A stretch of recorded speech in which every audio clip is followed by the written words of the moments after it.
Armagh TV live here in the Box at Athletic Grounds ahead of the Cormac Leonard Commercials Senior Football Championship final. History will be made today. St Patrick's Cullyhanna against Madden Rapparees. Two clubs that have never won the Jerry Fagan Cup, and barring a draw, one will be going home with it this evening. We're going to have about 15-20 minutes of build-up here just ahead of the big match. I'm joined by Barra Murray, Kieran O'Hanlon and Blaine Hughes. Barra, I'll come to you first. What a special occasion. Two clubs that have never won this championship and they're going head to head here today. Yeah, it's massive for both clubs. Two clubs with proud traditions and heritage. You know, they've been through a lot, you know, on the field and off the field in the last few years, and I know it means an awful lot to their players, the management, the committees, all the families involved. You know, everyone's going to be out here doing their absolute best. Their social media profiles have been massive over the past week. Their towns and villages have been decorated, so you know, big opportunity for them today just to step forward as a club and rewrite their own history and, you know, get a star on their building and get the senior championship, the much coveted senior championship, for the first time for whoever wins today. Kieran, as Barra was mentioned there, we have communities with towns, villages, that sort of weight of expectation that can be difficult to manage at times. Yeah, look, you're in a final. There's pressure. You know, Cullyhanna have been, you know, through their intermediate run. They've been through a lot of big games, like, so they've handled that pressure before. For Madden, it's maybe something new, but you know, there's a lot of good leaders in that group that, you know, can steady the nerves of the group and boys to step up. So look, both teams, you know, they're going to feel the pressure early in the first 10 minutes, but it's who can ride the wave and try and chip scores on the scoreboard early.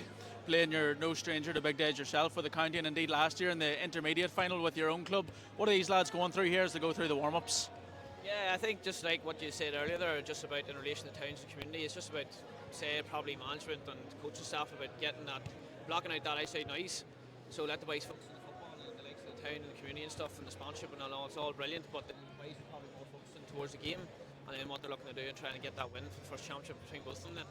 So if we take a look at the two teams, then we'll start with Madden. Barra, they were beaten by Cullyhanna in the opening round of the championship, but they've went on a pretty strong run since then. They have indeed, and you know, Cullyhanna people would point to that game. They would say Cullyhanna got physical with Madden that day. They plan to bring the physicality to this final. They see that as the way forward today. The conditions might favour that type of approach. You know, there's going to be a lot of slipping, there's going to be contact all around the field today. Cullyhanna's going to feel that that's where they can bring. Madden have played really, really stylish football throughout. They've been strong in the middle, they've been winning a lot of their own kickouts, of course, challenging the other team. They're good in transition, coming from the half-back line, forward Donald Rafferty in particular, getting them out in the half-back line, of course, with DMAC, you know, as a link man between the half-back and half-forward line. Much elusive DMAC, I would say, going by the Clonerne game. They just couldn't get the grips with him, and a real challenge for Cullyhanna today is who can shut him down. You know, we were talking off camera about who could possibly, like maybe Gavin Duffy go to them, or maybe Ross, and Cullyhanna won't want to take away from their own game, but they're going to certainly have to shut him down because they've got Joe Sheridan, Conor Grimley, of course Niall himself, who are all score getters there for Madden. You know, going to be really important for them today if they're to prevail. We were just talking there about that midfield battle again off camera as well. Niall Grimley has been so important for Madden throughout this entire championship. Do we know, or what do we think in terms of that midfield battle, who's going to go up against it? Obviously Cullyhanna are without Pierce Casey, and we wish Pierce well in his recovery following that injury that he received early in the championship. But Niall Grimley's been so strong for Madden there. Who goes up against him? Yeah, look, I was listening to the Saturday Night podcast during the week, and Johnny Murda had touched on the battle in the middle third, and I think that's where it's going to come down to. You know, with Niall in the middle, he's huge for them, primary ball winner, and like the last day out, Cullyhanna struggled with the kick out, so they'll be looking to maybe change something up there. You know, they might drop off the Madden kick out to stop the ball going long and let Madden build from the back and see can they put the squeeze on them early and maybe turn over ball, get a couple of scores. You know, so it's going to be interesting to see what way the team's set up, and yeah, look, it's going to be interesting. I think it's going to be a really tactical battle here this evening. Goalkeepers obviously have such an important part to play in that tactical battle. I would assume train for both eventualities throughout the week. When it comes to what we see here today, do you reckon Cullyhanna are going to stick with one method and they're going to keep going long, or will they be able to change it up every so often?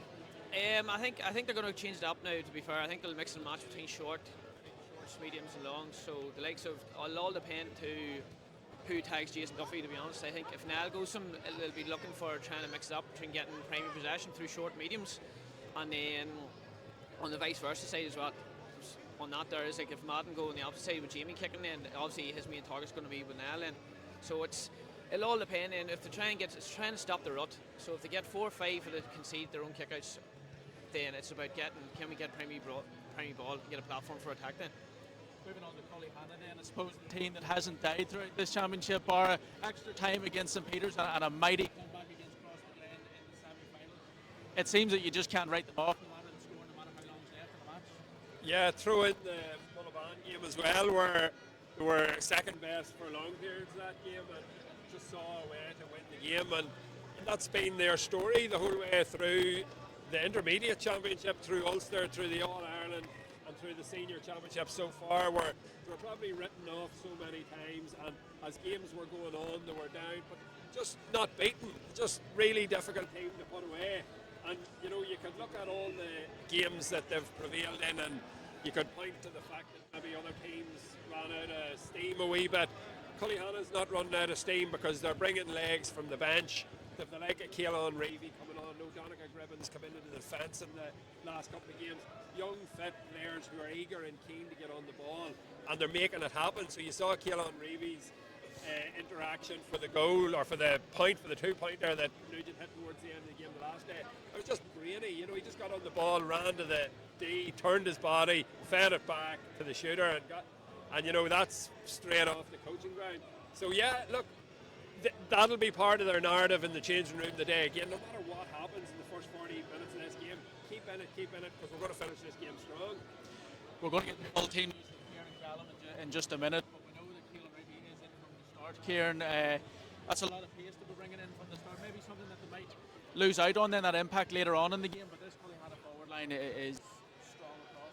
Yeah, look, I thought when I was thinking about the teams during the week, and you know, but the boys spoke about it during the week, both teams will want to put their best players on from the very start, especially Cullyhanna, because of the way they've started the previous games. They'll want to come out and, you know, get Aidan on the ball early and not have to wait to the second half for him to start clipping scores.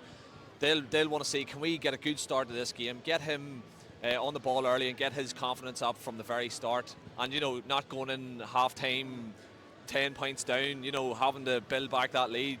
You know, if they stay really tight going into half time, you know, it'll make things a lot easier for them going into the second half. Where do you see Cullyhanna's strengths coming from today? I can see that. I think if they get into a position where the likes of Madden like playing slow attack, they don't like kicking through the lines as much. I can see that Cullyhanna can be very comfortable in their defensive structure. So that means that I think that they'll be very comfortable, and if they get them stripped 2 or 3 times or whatever it is throughout the game, I think that they'll do real damage and turnovers in transition then. I feel, especially with Nugent on the inside then, the likes of him, Reevy, Ross coming on in from deep, and then there's like that kick pass coming in as well in the Nugent, I just think that can cause some serious damage. Just to look through the programme, we see Neil McGowan, the referee today, first for him in the senior final. Big occasion for him as well in terms of how he lets the games flow. It should be good to see how he gets on today, Bar. Yeah, and a reward for Neil for excellent refereeing during the year, you know, and fair play to him. And you know, obviously would wish him and his team all the very best today. It's a big occasion for a referee and for all the officials on county final day, and he'll just be hoping the game passes without major incident, you know. So yeah, I'm sure that'll go well. We had a huge shower of rain there, sort of about 20 minutes or so just before we come on air. It was constant the whole way through, and then the second we walked onto the field here, and it seemingly just dried up and stopped for us. Pitch is in great condition, but it's going to be greasy out there. Yeah, probably big shout out to Ronan. He puts a lot of work in here, and fair play on the pitch. The pitch looks well, but as you alluded to there, you know, it's wet. You know, players need to be wearing the correct the studs or whatever. But there's mistakes going to be made because of the conditions, so you'll have to allow for that. And just back on the referee, like, you know, slippy pitch can make for big calls as well. So you know, there could be someone slipped that looked like a trip. Yeah. There might be a black card coming. Like, you know, there's them sorts of things playing with the conditions too. But look, again, fair play to Ronan. Great condition. And, there's going to be mistakes, but we just have to see how it Players goes. can make mistakes on the field. He's allowed a little slip up every now and then. Of Bar, so course, of course. keep the maturity He doesn't levels often up make here. mistakes. Cut that out. From a goalkeeping point of view, Blaine, a wet ball can be a nightmare at times, I suppose. Yeah, big time. What I've been talking about, Jamie or James or today, I'll be talking full back line, make sure that we're boxing out and getting free catches, because the last thing you want to do is to get there and be contested in a high ball. Just going back to the weather, I suppose we were talking just before we come down on the field. Madden were out for quite a bit of time, I suppose, trying to get acclimated. It was different weather from when they come out till when they went in. There would have been drenched going back into the change rooms. Cullyhanna have only come out in the last 15 minutes or so. Is there any sort of psychology between the three of you, I suppose, in terms of how early you come out before a match like this, and is there any benefit of staying in versus coming out? But teams will have their own plan, so that would have been arranged. That would have been their way for doing it in the semi-final. They won't want to change what they do. So yes, Madden came out in the shower. Cullyhanna didn't come out in the shower. I can see Madden clearly went in and changed everything right down to their socks. So I can't see it adversely affect them. They'll feel that they're well activated. Cullyhanna got through that now. All right, I suppose now the time for the important question. I'll start on this side, Blaine. We're going to go with predictions. We'll work our way around and then we'll hand it up to the commentators. Who's taking home the Jerry Fagan today? Personally, I think Cullyhanna, I think with the experience that they've been down the road the past couple of years and stuff like that there, I think that it'll be a point or two in it, but I think Cullyhanna just edge it then just through experience for the past couple of years. Kieran? Yeah, I'm going to go with Madden. I just think they have been, most consistent out of the two teams. And if they can stay that way, I think they're going to be hard to stop. But then obviously there's going to be a big performance in Cullyhanna. They've been in this platform before, but I think Madden are going to get the job done. One vote apiece there, Barry. The deciding vote here. I don't know if it's going to decide too much, but I think just as in the semi-final, I fully expect Madden to come out here, blitz Cullyhanna good and early, try and get themselves in front, but I do expect Cullyhanna, as they have done, just to stick in. Wouldn't be surprised if it's a last free kick just to get themselves in front. Fancy Cullyhanna today. All right, so there you have it. 2 votes for Cullyhanna, 1 vote for Madden. It's almost time to go here in the box at Athletic Grounds. The team's just going through the final stages of their warm-ups. We'll be back at half-time with a look back on that first half and as well at full-time. But for now, we're going to take a quick ad break before handing up to our commentary team of Callum O'Neill and Kieran Lynch. Do you want to support the next generation of Armagh GAA players? In the next couple of years, when this is up and running, there's going to be development squads can train here, our underage teams, and this is going to be a badly needed facility. You could be winning this fantastic motorhome or £50,000 in cash. There's no doubt about it that Armagh really have the best supporters. This is going to be for everybody in Armagh. It's going to benefit all the teams and all the codes in Armagh. What would you use this motorhome for? Concerts, matches, trips away? Tickets are available from as little as £2 on winwitharmaghgaa.com. All proceeds from this competition will go straight into the development of our new facilities at Portadown. Head over to the website to get your tickets now. Best luck.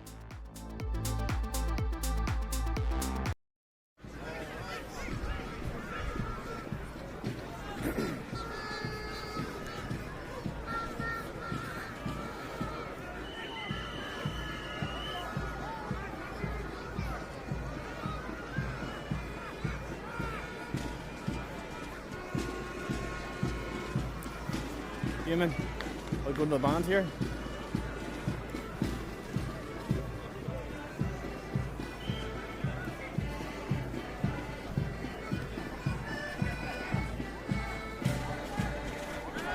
Yeah, no doubt about it. Look, probably one factor a lot of people have talked about in the lead up to this game, of course, neither of these sides obviously have won the cup, but Cullyhanna were here in 2013, 2016. They have 4 players starting today who played in 2013, 8 players who played in 2016, and then of course 13 of the starting 15 today played some part in that All-Ireland intermediate final in Croke Park. They have experience, they've been here before, nothing's going to faze them.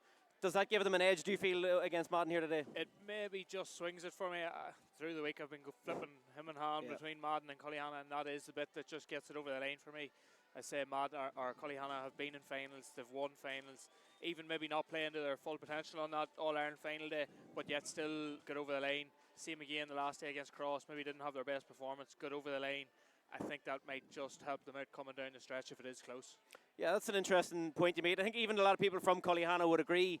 Semi-final win against Crossmaglen, the quarter-final win against St. Peter's. For long stretches in those games, they didn't play well, but crucially, coming down the last 10 minutes, 15 minutes, they found the scores and ultimately got over the line. And I suppose, Callum, if Madden are 3, 4, 5 points ahead in the second half, Cullyhanna aren't going to be phased. They're still going to back themselves that they can pull off another comeback. Yeah, no, I think Ross McQuillan said it after the game. He says they've been doing it all year long, whether it's in the first group game or against Mullaban, even in the last group game.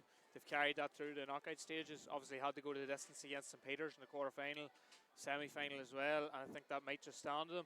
People would say, yeah, it might take it out of their legs, but they've had a good lot of rest in between too. Yeah, as you say, a new name on the cup today, and I'm just leaning towards Cullyhanna for that reason. Yeah, and look, I suppose we've talked about it at the length, Cullyhanna's comebacks. Madden, their semi-final win over Clonairon was the complete opposite of that. They took the lead against Clonairon after 10 seconds and never relinquished it. Clonairon pushed them close coming down the stretch. Madden did get over the line. But look, that was, particularly in the first half from Madden's point of view, nearly a flawless performance from them. They put the pressure on. They came in obviously as underdogs, but they showed no fear. And what confidence can they gain from that? Because they fell at the semi-final stage in each of the last 2 seasons, but to get that big win against a top contender, they're going to be full of confidence today, aren't they? Definitely. I'd say there'll be a great buzz around Madden this past 2 weeks as well. A lot of confidence. That maybe they could take great confidence from the fact they just saw it out. To maybe try to give Clonairon a lot of chances towards the end of that game is probably something they've been working on coming into this. Game management down the stretch. But no, they'll have good confidence. They know they're well up for it. They have good ability in the side throughout. Well, that's from the full-back line the whole way through. You have Shea Volley there. You're talking up to number 15, Conor Grimley. There's talent throughout both these squads. So I'm certainly not writing them off. I do think it's going to be a 1 or a 2 point game either way. I do think it'll be a close one today, yeah. Yeah, and interestingly, because, look, we touched on beating Clonairon was such a massive achievement for Madden, but after the game, in the post-match interview, Darren McMullen was saying they weren't happy with the performance. We spoke to Tony O'Hagan for Armagh TV in the lead up to the game. He says they weren't happy with the performance. So I suppose from Madden's point of view, if you can take down a top dog, I mean, Clonairon, one of the best teams in Ulster, and yet they're coming out of the game still feeling like there's improvements they can make. That can only be a good thing. Yeah, very similar to Cullyhanna in that way. That maybe haven't hit the heights. Now they're very good against Armagh Harps, I suppose, in the quarter-final, but they maybe didn't hit those heights in the semi. Look, I suppose when you're looking back on it, history will not say Madden 2025 championships played poorly the rest of the championship. As long as your name's in the trophy at the end of the year, that's all that matters. So both sides will be hoping they've saved their biggest performance for the last day here. Time will tell. Yeah, look, I suppose on Armagh TV, our viewership numbers are always highest come this time of year, come the final. If you look at this, we'll start with the Madden team. You're looking at this team for viewers tuning in. Who are some of the players from Madden that you feel can have a massive impact in this game? I spoke about Shea Volley there. I do think he's going to be very important to them in defence. Cullyhanna are obviously relying a lot on Agent Nugent to get a lot of their scores. I do feel Madden will go towards him. Obviously, you have Darren McMullen, well known from the county setup, and Niall Grimley. Yep. But throughout that as well, you also have the likes of Kieran Rafferty, does very well at 11. Aaron McKenna is well capable of chipping in with 2 or 3 points as well. And Niall Smith gives them great drive coming from that half back line. So, they've talent all over the field. They're a big miss in Paddy Carr, who they lost throughout the championship. He was a real presence in midfield for them, just to give a bit more physicality. But it really hasn't taken away from them a whole pile. I said from 2 to 15, they do have a good squad. And I suppose the same question from Cullyhanna's point of view, if they come out on top today, who do you think are going to be some of the key men that possibly get them over the line? Jason Duffy, I think he played very well in the semi-final against Crossmaglen, really dragged them back into it, won a lot of ball in the second half around midfield. The likes of the well-known players himself, Ross McQuillan, Keelan Reevy as well is in from the start today. That's going to be a big help. He's obviously carries a lot of ball and likes to play for Cullyhanna. So those 4, I think, and it's easy saying, if you need to stop them, they're going to have a big impact. And obviously worth mentioning Pierce Casey, the team captain. Unfortunately, he picked up a serious injury in the group match against Mullaban. Thankfully, he's on the mend. But look, you can't talk about Cullyhanna this year without talking about Pierce Casey. Such a leader for them. Of course, that All-Ireland winning year, captain them all the way. Massive presence in the changing room. And not only massive presence in the changing room, but in the middle of the field. And he is a miss, ultimately, for Cullyhanna in a lot of ways. Yeah, big physical presence. Played against him in intermediate 2 or 3 years ago. I couldn't get over how strong he was. Maybe not the fastest player, but he didn't need to be, because all he was just win the ball and lay it off to the boys around him, and it gave him a real platform in the middle of the field. Cullyhanna, they're probably playing this final for him, to win it for him, whereas Madden as well are probably, through what the community has had over the past 3-4 years, they have a cause to play for as well, which I think just lifts the occasion so much more as well. Well, absolutely. The teams are behind the band. We're going to now call out the starting teams on both sides. We're going to start with the Madden team first, and just to let you know, folks, there are 2 changes from the Madden team, which is listed in the programme. So goalkeeper number 1, Jamie Sheridan. Full back line is Shea Vallely, Tony O'Hagan and Peter Lappin. Oisin O'Hara, Donal Rafferty and Niall Smith are in the half back line. Number 17, Dylan Crilly, is in from the start. He's joined in midfield by number 9, Cathal Donnelly. 23, Aaron McKenna takes the place of Keelan Vallely at right half forward, with Kieran Rafferty and Darren McMullen making up that half forward line. And then the full forward line is Joe Sheridan 13, Niall Grimley 14 and Conor Grimley 15. Then for Cullyhanna, there are 3 changes to the team listed in the programme. James Carher, number 1, is in goals. Sean O'Gorwin at 2. There's a change. Francis O'Rourke doesn't start the game with 18. Keelan Reevy playing. He won't play at full back, though. He'll be in the forward line. Cathal Burns at 4. Sean Connell, Mickey Murray and Ross McQuillan make up the half back line. It's a changed midfield with number 17, Gavin Duffy, joined by Phelim Savage. The half forward line is Jason Duffy, Shea Huey and Gary Mackin. On the full forward line, Aidan Nugent, Tony Donnelly and Kieran McCooey. As mentioned, a lot of crossover, particularly from Cullyhanna's point of view, from previous championship finals. They've been here in both 2013 and 2016. We had likes of Aidan Nugent, Mickey Murray, Sean Connell, Kieran McCooey all played in that 2013 final and the 2016 final. Then the likes of Francis O'Rourke played in 2016, James Carher in 2016, Jason Duffy and Shea Huey as well. And then, as I mentioned, 13 of this starting 15 played some part in that All-Ireland intermediate final. The game at Croke Park, obviously, massive occasion for the club.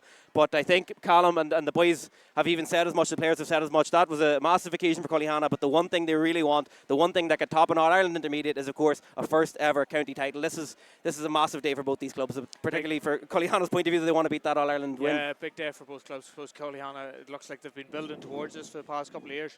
But likewise, Madden, they've been getting the quarter-final, semi-finals for the past couple of years. Thereabouts. Both teams will just be looking to go that one step further today. Maybe who deals with the occasion will really set the difference. Cullyhanna, as I say, will have that experience. Madden, their first final in a long, long time. So how they cope with the occasion, how they start this final, the first 5 or 10 minutes, might really set the tone. If Cullyhanna get a bit of a lead, might see it hard to draw it back.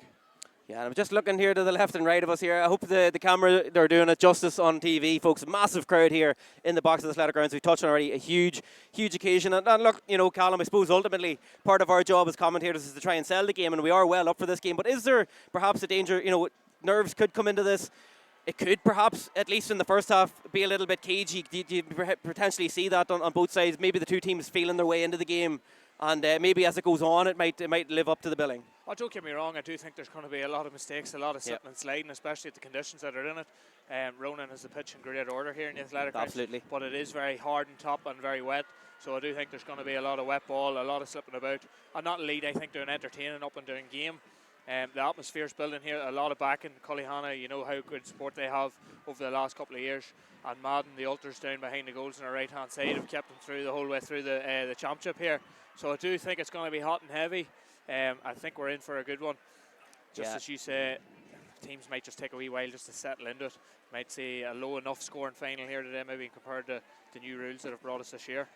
Yeah, interesting to see how it goes. Madden didn't wait around in the semi-finals. We touched on, they got the opening score after 10 seconds and built from there. And what fantastic scenes across the way there in the stand, here in the box of the Athletic Grounds, as the players make their way past. And what's going through, do you feel, Callum, going through the minds of those players? Can you think about the occasion, or is it as simple as saying this is just another match, or is that something people say but it's not really the case? What are the emotions like, do you feel, for the men across the far side of the field? I think when you're coming around, especially in the parade and that, you do have to take it in, otherwise you can let it all get on top of you. If you embrace the occasion and enjoy that parade, obviously finals don't come around too often. Now, obviously they're more enjoyable when you win them, but certainly you need to embrace it, take in the atmosphere. But then once you're into the game, you just find your way in. You get a touch on the ball early doors and work your way into the game. You don't need to be doing anything special the first 5 or 10 minutes in a county final. Yeah, certainly doesn't come around too often for these teams. Cullyhanna played in 2 finals in 2013 and 2016. Madden beaten in 1998. Of course, neither side, as we've mentioned, have won the cup. So massive day ahead. Before we get into the game, we're going to pause for a moment's silence for Mary McCreesh from Cullyhanna.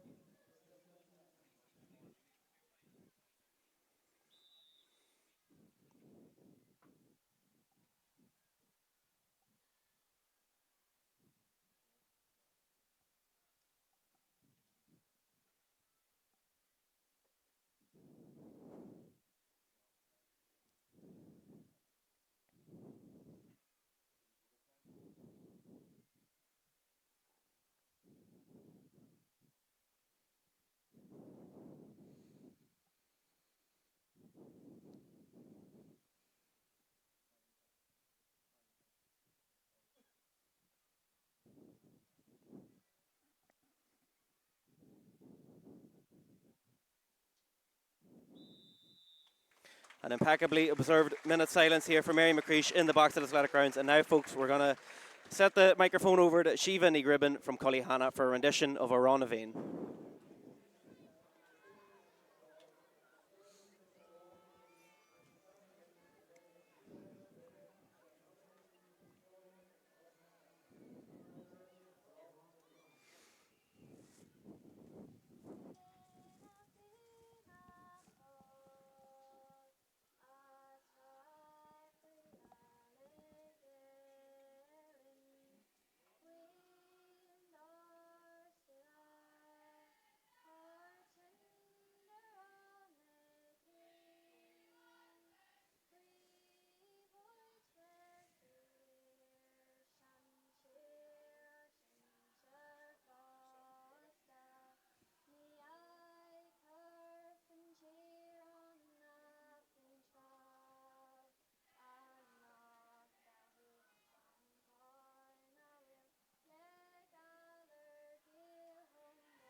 Well, Callum, I have no skin in the game one way or another, and my heart is absolutely thumping through my chest, so I can only imagine what the players are feeling out there.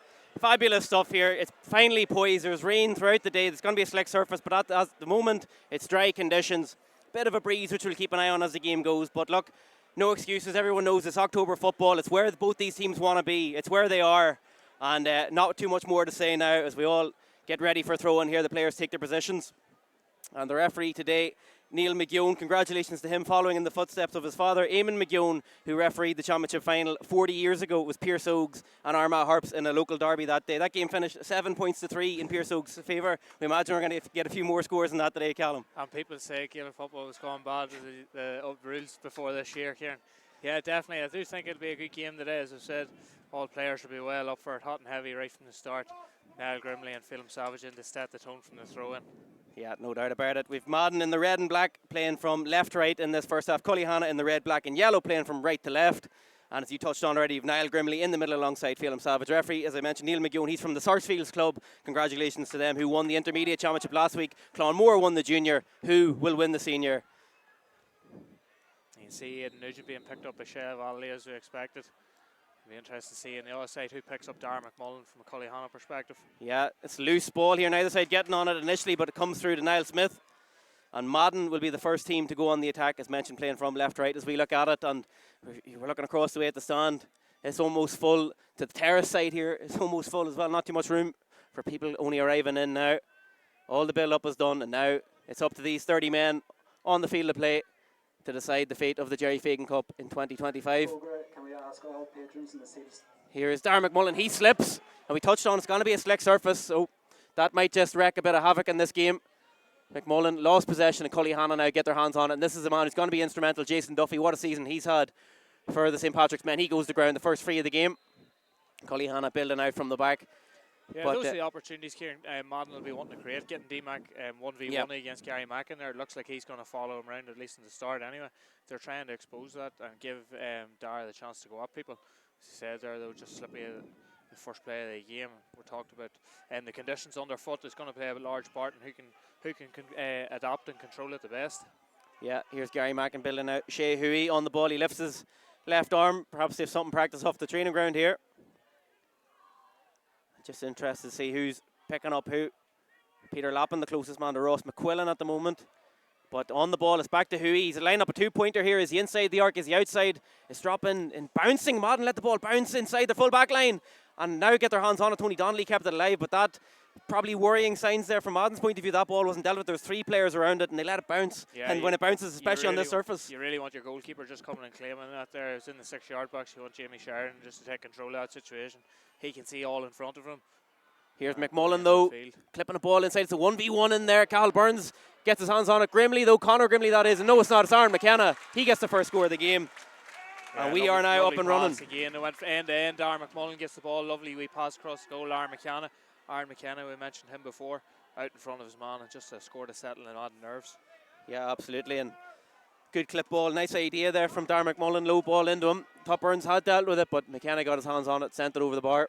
Madden again going with this man-to-man press. We've seen this against Clonard, they're doing very well in the first half. They're going same again, trying to put pressure on Cullyhanna. They backed the men around the middle, and they've overturned this kick out. It came through to Niall Smith out in the far side. Cullyhanna don't give up on it though, and they get the turnover.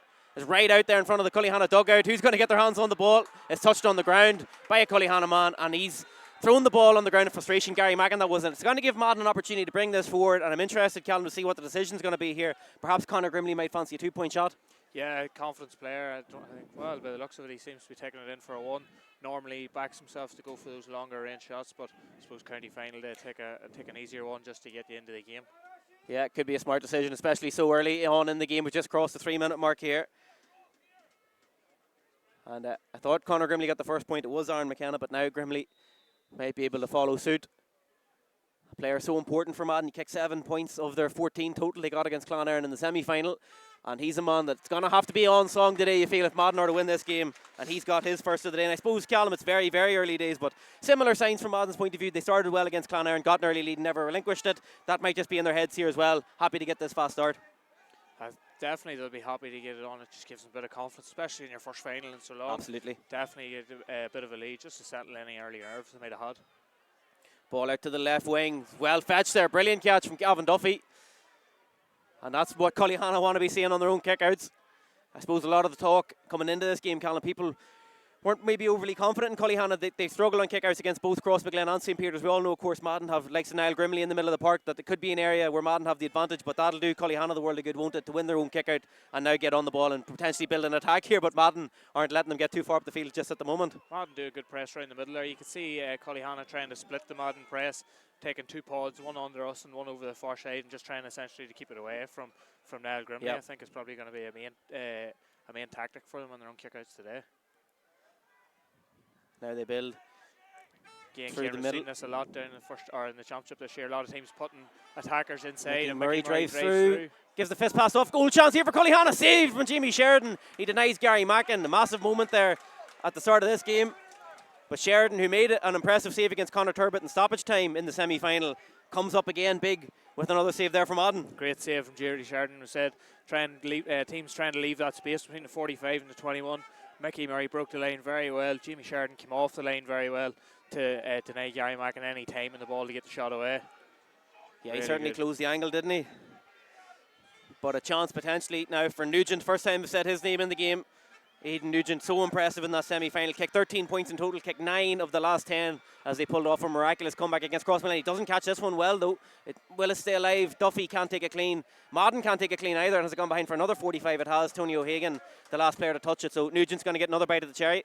Yeah, we talked about the pitch beforehand, how slippery it is. It is very compact there, almost like it's been rolled. So there's not a whole pile of traction to get under the ball, especially in those off-the-ground frees. Something Conor Grimley might want to take note of as well on the other end of the thing. Yeah, they've changed strategy here. It's going to be Ross McQuillan to take this one on. So Nugent didn't catch his effort well. Let's see how McQuillan does right out in front of us here towards the left wing. McQuillan, that's a clean connection.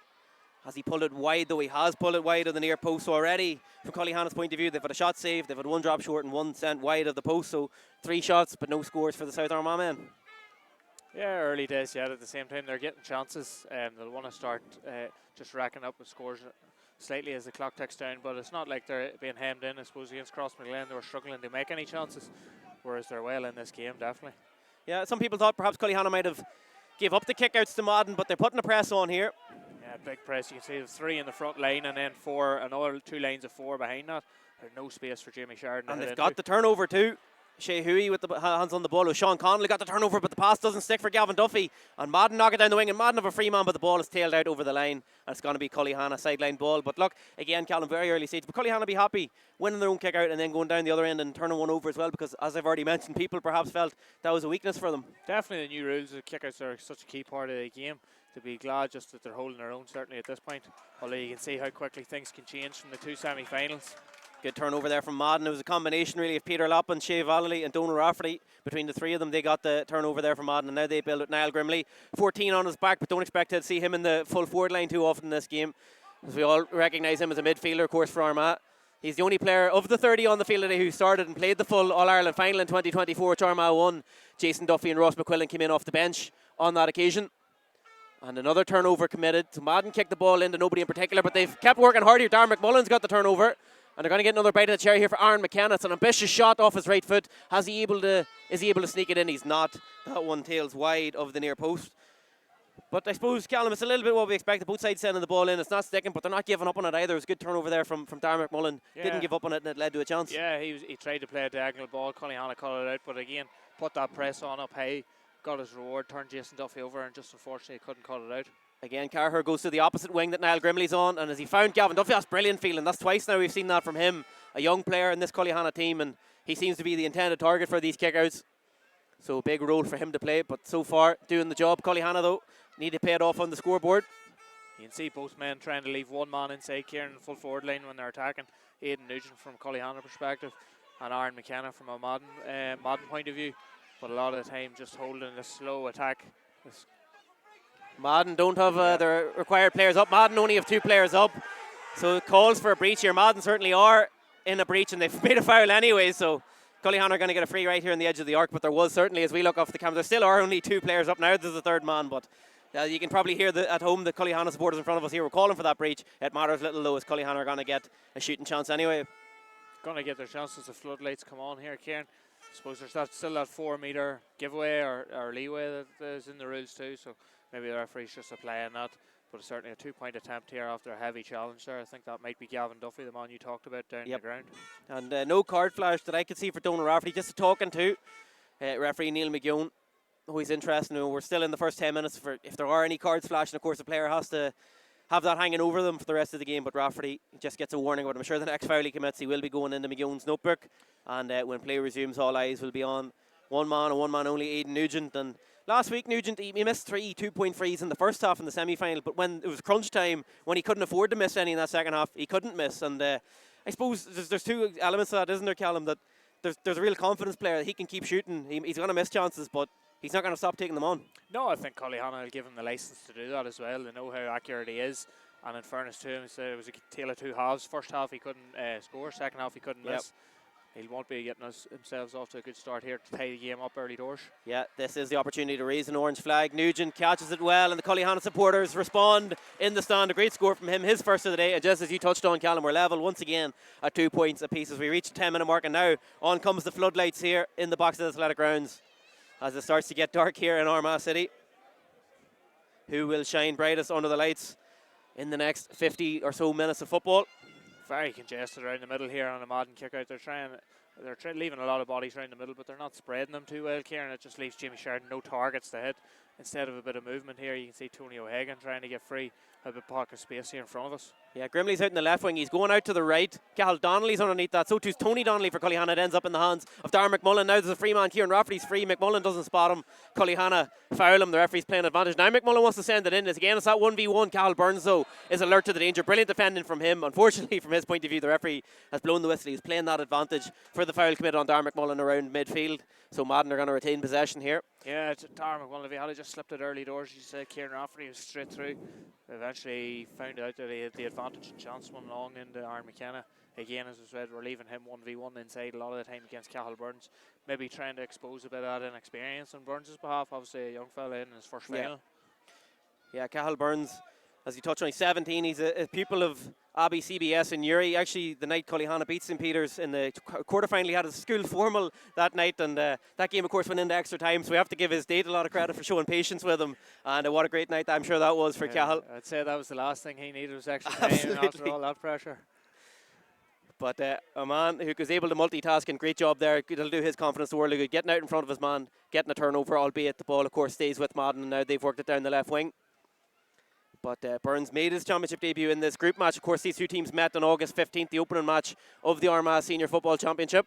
Cathal Donnelly, the number 9 from Madden, the same, his first year. And now McMullen, is he going to give it a go here for 2? On his right foot, he's given space here, Darren McMullen, and you can't give him that amount of room. A brilliant score from him. That settles him into the game. And a great response from Madden to Aidan Nugent's 2-pointer at the other end. Yeah, great work there from Kieran Rafferty. He beat 2 men on his own and slipped it off. T-Mac held out back in the pocket. And a great strike. He had plenty on it there for a 2-point score. See 2 2-point frees or 2 2-point scores and the importance of them in the game, in the modern game these days. Yeah, kick out conceded. You can see what James Carr was trying to do. He's trying to get McQuillan out in this wing, but the ball tailed out over the line and it's gone Madden's way. Niall Grimley now in possession. Normally in these situations, Madden try and get Joe Sheridan on the ball. The likes of Darren McMullen there, their main ball carries around the arc here, can link the play very well. I see Conor Grimley now on the ball. He's floated outside. He might fancy a 2-point shot of his own. Yeah, he's very deep here, Grimley, at the moment. As we mentioned, he's the chief marksman for Madden. Gets a lot of scores for them. But at the moment, they're leaving Aaron McKenna really in as a traditional full forward. 1v1 in there with Burns. And then the likes of Conor Grimley, as we said, McMullen, of course, he's going to come out and orchestrate things. And can they set up another shooting chance? As we mentioned a moment ago, McMullen was given too much space. On this occasion, he plays a pass inside. Donald Rafferty is just beyond him and gathered by the Cullyhanna defence. And now, of course, they have a 3v3 if they can hit on the counter-attack here quickly. Jason Duffy goes past Niall Grimley. He's looking for the kick pass. Why wouldn't you when you've Aidan Nugent inside? And the referee has spotted a foul. And it's going to stay with Cullyhanna. So I think perhaps Nugent was fouled off the ball there by Shea Valley as marker. And it is indeed going to be an opportunity for them to get a score.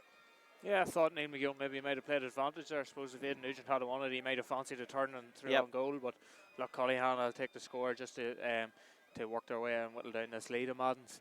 You can see, again, the importance there of not turning the ball over. Madden had committed bodies inside into that full forward line.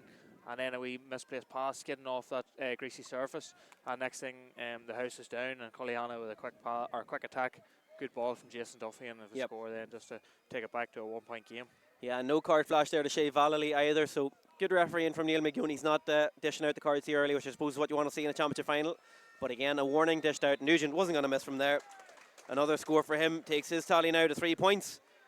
And once again, we're back to a 1-point game here. And again, Sheridan doesn't have a whole lot of red and black jerseys. The hit, he maybe could have went short there to Crilly. Instead, he's going to clip it out to the wing. He's leaving his man under pressure here. McMullen goes in to Shea Hui. No foul committed, says the referee. And now he's calling with Hui, I believe it is, down in serious discomfort out on the far side from us. Yeah, fair play. D-Mac went in hard for the two of them. Went in hard for the ball. D-Mac just coming up. Had the advantage, obviously, coming from behind. That's what you want to see in championship football, is neither man giving an inch. I suppose Jamie Sheridan maybe trying to play conditions as well. The short kickouts might be a bit risky on a day like today. But safer just to get it out to the wings or that wee bit longer and fight for it out there. Yeah, Hui back up on his feet, perhaps just winded if nothing else, so good to see that. And action will resume with Madden once again in possession of the ball. Who else but Darren McMullen? And there's a story as well in the semi-final, Callum. Madden had a good night that night and he touched the ball. We don't probably have official stats, but it seemed to be more than anybody else, and that really is the blueprint for Madden as he finds Niall Grimley here. Second half when they were under pressure. Niall Smith. Out here to Joe Sheridan. Now McMullen once again on the ball, once again on the attack here for Madden. Just being patient, just probing this Cullyhanna defence. The ball though doesn't stick for Oisin O'Hara, and Cullyhanna are going to get another turnover. Mickey Murray in there, gives the Phelim Savage. They've worked it out well. Sean O'Gorman has green grass in front of him here down this left wing. Gives back to Donnelly. And perhaps Cullyhanna now just allowing Madden to get bodies back here. Not able to hit on the counter-attack as they did a moment ago. Gavin Duffy out the right wing. Not high press, Kieran. They're not dropping off. They're staying high, and you can see they're pressing all over the field trying to get a turnover. Just as they did against Clonairon, of course. It worked that night. Will it work tonight? Duffy sends it down and he's got to get his free. And Cullyhanna have their hands on it. But it is a risky play from Madden because there's a 2-man. It's a 2v2 inside there for Cullyhanna. In fact, Sean O'Gorman has made his way up the field with number 2 on his back. He's in a full forward at the minute. Of course, Nugent up there as well. He's on the left wing, as is this man, Shea Hui. Hui got the goal, which was ultimately a crucial score against Crossmaglen last time out. Ball goes into Nugent. He's goal side. Nugent gets past Tony O'Hagan on his left foot. It's right across the face of goal. Is he going to get his free? The referee says no. No foul play committed, and that ball goes wide of the far post. Yeah, Aidan Nugent showing his strength there. I suppose maybe that's the difference between himself and Shea Valley, just through a bit of experience there, showing his strength, pushing Shea Valley off the ball just so he nudged and then was able to break the tackle. Just couldn't clip it over in the left foot from a tight angle. Yeah, Shea Valley had an excellent game against Conor Turbot in the semi-final. Valley, you'd be full of confidence after that, but again, a tough task from here tonight, picking up Aidan Nugent, far and away the lead scorer in the Senior Football Championship this year. And Madden get away with one there on their own kick out, but they still have possession here with O'Hara. Gives back to Donnelly. McMullen. Donald Rafferty. Yeah, both sides doing very well in their own kick out, I suppose, Kieran. You can see Cullyhanna James has put one over the line just this side, but apart from that, both sides very evenly matched in terms of those stakes. There's no team really getting on top of the other. Conor Grimley now back out to McMullen. I suppose there's probably a bit of a clash of styles here and how these two teams want to attack, Callum. You know, Madden like this, don't they? They like to probe, they like to set things up. Cullyhanna are probably at their best when it's a bit more swashbuckling. They can hit you quickly on the counter. And can Madden get something going here? Grimley goes back out to Darren McMullen. McMullen goes back out to Sheridan. Now Conor Grimley. He'll back himself here off the outside of his right boot. Didn't catch it well though, and the tail's well wide of the target, it must be said there from Conor Grimley. An ambitious one, I suppose. That's the frustration from Madden's management point of view, that we talk about. They want to set things up, they want to get shooting opportunities. That was a bit ambitious, it must be said, from Conor Grimley, but possession gifted right back to Madden and gifted to the wrong man. From Cullyhanna's point of view, Darren McMullen, he gives the pass off. Conor Grimley's going to get another bite of the cherry here, and he won't miss 2 in a row, will he? He won't. He sneaks it over the bar. And we were praising Cullyhanna for the kick outs a moment ago, but Carher just trying perhaps to catch Madden out, and if anything, caught out his own defenders. Yeah, just trying to go a bit too quickly and just scuffs it off the ground, and Madden punished it very well. Just to play before that, on that 2-point attempt, Cullyhanna defended very well. Yep. Scrambled across to this side to put pressure on. Niall Smith had made a good run to leave the space for Conor Grimley, but Cullyhanna, in fairness to them, did very well to get across and put pressure on that 2-point shot. Now, where's this one going? It's batted down by Phelim Savage, but Madden overturn another kick out here. Joe Sheridan in space, passes the ball off.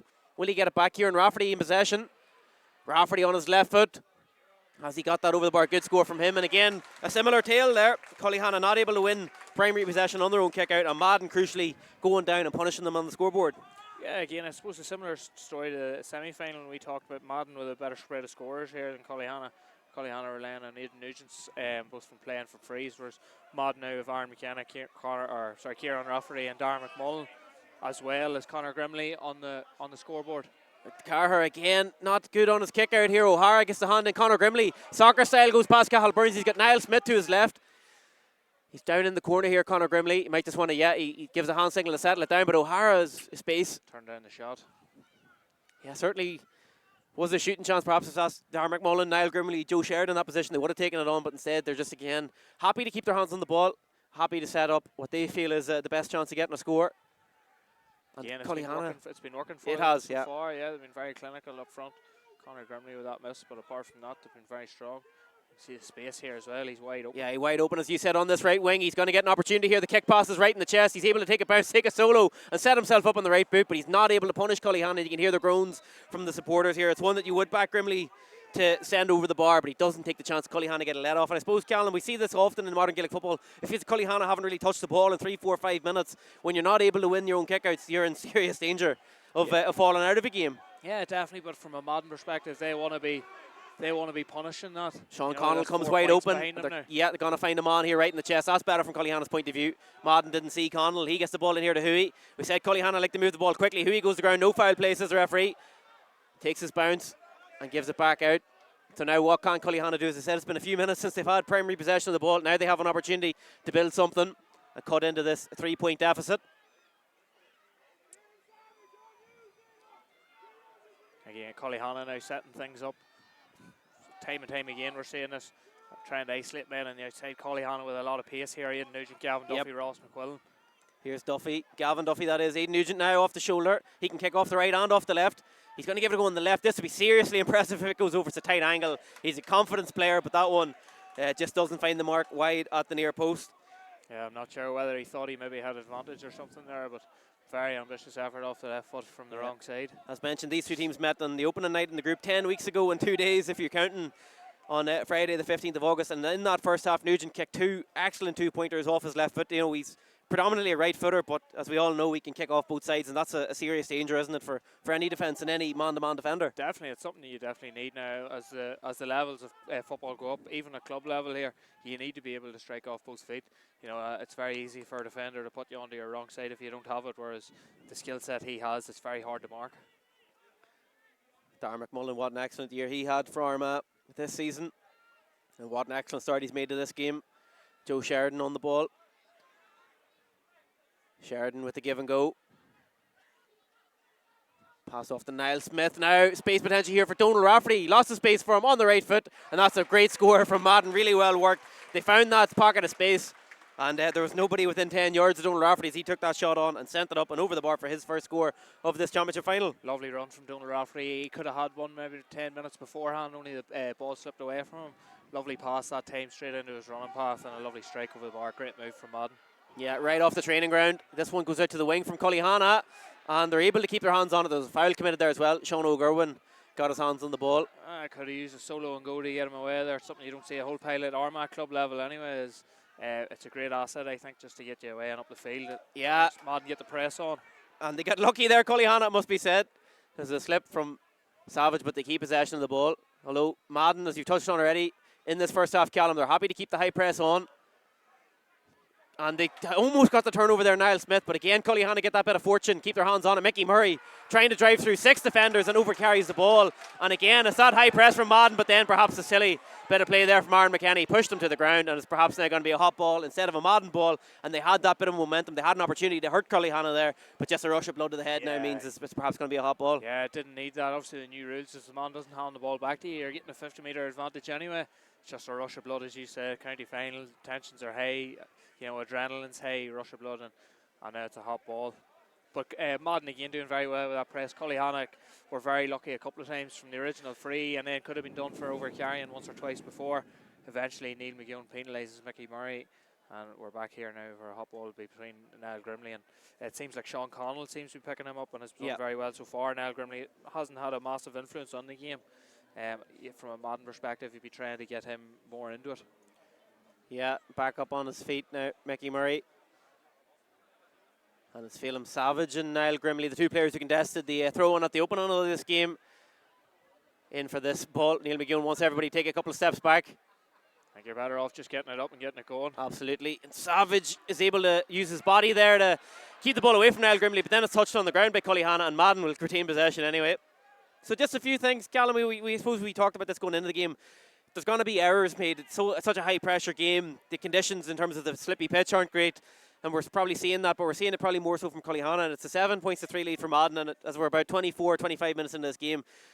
Fair assessment in terms of that scoreboard. It's probably a fair reflection of what we've seen. Probably a fair enough reflection. It was early doors. It was tit for tat and very even in terms of chances. Madden have just been that wee bit more clinical. Aidan Nugent said missed a 2-point effort off the left and one closer in from tight angle as well.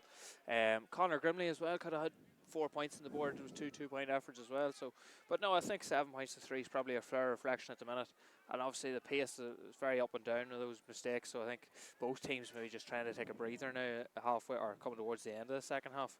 Yeah, Madden certainly have taken to this final very well. There was question marks again. We talked about it again and again about the experience difference of these big games. Cullyhanna have it in abundance. For Madden, of course, this is new territory for everybody on the field of play, but they've really taken to it. They've been composed so far, and as we touched on with 5 minutes ago until the end of the first half, deservingly 4 points in front. Will it be 5 points in front now? It will.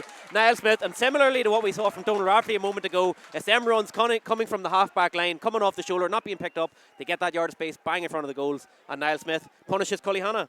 Yeah, they've great pace around that half-back line. Dylan Crilly, Niall Smith. Oh, great fetch from Darren McMullen. Darren McMullen, one of the smallest men in the field, comes up and takes it. Superb. And that should actually be pulled back because he didn't take the solo and go properly too, but gets away with it. Great fetch there. I say one of the smallest men in the field, and he's able to raise up and do that. Yeah, he got a bit of a run at it, but a 10-metre head start and used it to full effect. Brilliant catch from him, and he's certainly a man who's settled into this game very well, Darren McMullen. A mainstay, of course, in that Armagh team throughout the season. He spent the summer in the United States with Donegal. Boston did Darren McMullen. Actually missed the first championship match between these two teams. Didn't play that night. Of course, Madden lost that game by a point.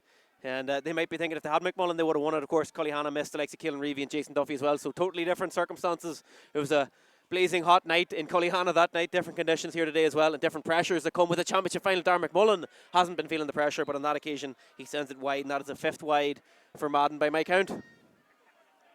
Yeah, Madden maybe trying to force those 2-point efforts. You know, Darren McMullen, he didn't really need to go for that there. It gives Cullyhanna now a chance to get hands on the ball. They've got the last couple of kickouts away very well, in fairness to James Carr. He's finding men, finding wee pockets of space. Madden's press maybe breaking down a wee bit more than it did in the semi-final. Out to the wing he goes. There's a lot of bodies out there. It's a 50-50 ball. It's a Madden ball as ends up in the hands of Conor Grimley. One over here if they work it properly. Grimley's got Smith ahead of him. He might go for it himself. He takes a dummy. You can see what he's trying to do. Still, they keep it live here. Sheridan will give it a go. Is it a 1? Is it a 2? It's right on the brink from Sheridan. It comes off the outside of the post and goes wide. A chance missed from Sheridan. Punishing that, Kieran. Conor Grimley has to slip that to Kieran Ralford. He's clean through for a top over score. Instead, tries a solo dummy. Doesn't work out for him. And then Joe Sheridan, I thought he had caught it well enough, but just off the outside of the post. Madden might come back to Rudy's chance the second half. You know, Cullyhanna to come back as we all to know. the championship so far. Here's Carher coming to this wing. Sean Connell underneath it. Connell gets his hands on it and he was fouled as well. So now Cullyhanna win the ball on their own kick out. And they want to move it quickly. And McGeown's telling them they have to move it back a bit. I think they wanted to get that ball there to Kieran McCooey. He thought he was away, but instead they have to retake this kick here with Tony Donnelly. 2.5 minutes to go until the end of this first half. Thanks for joining us on Armagh TV for this game.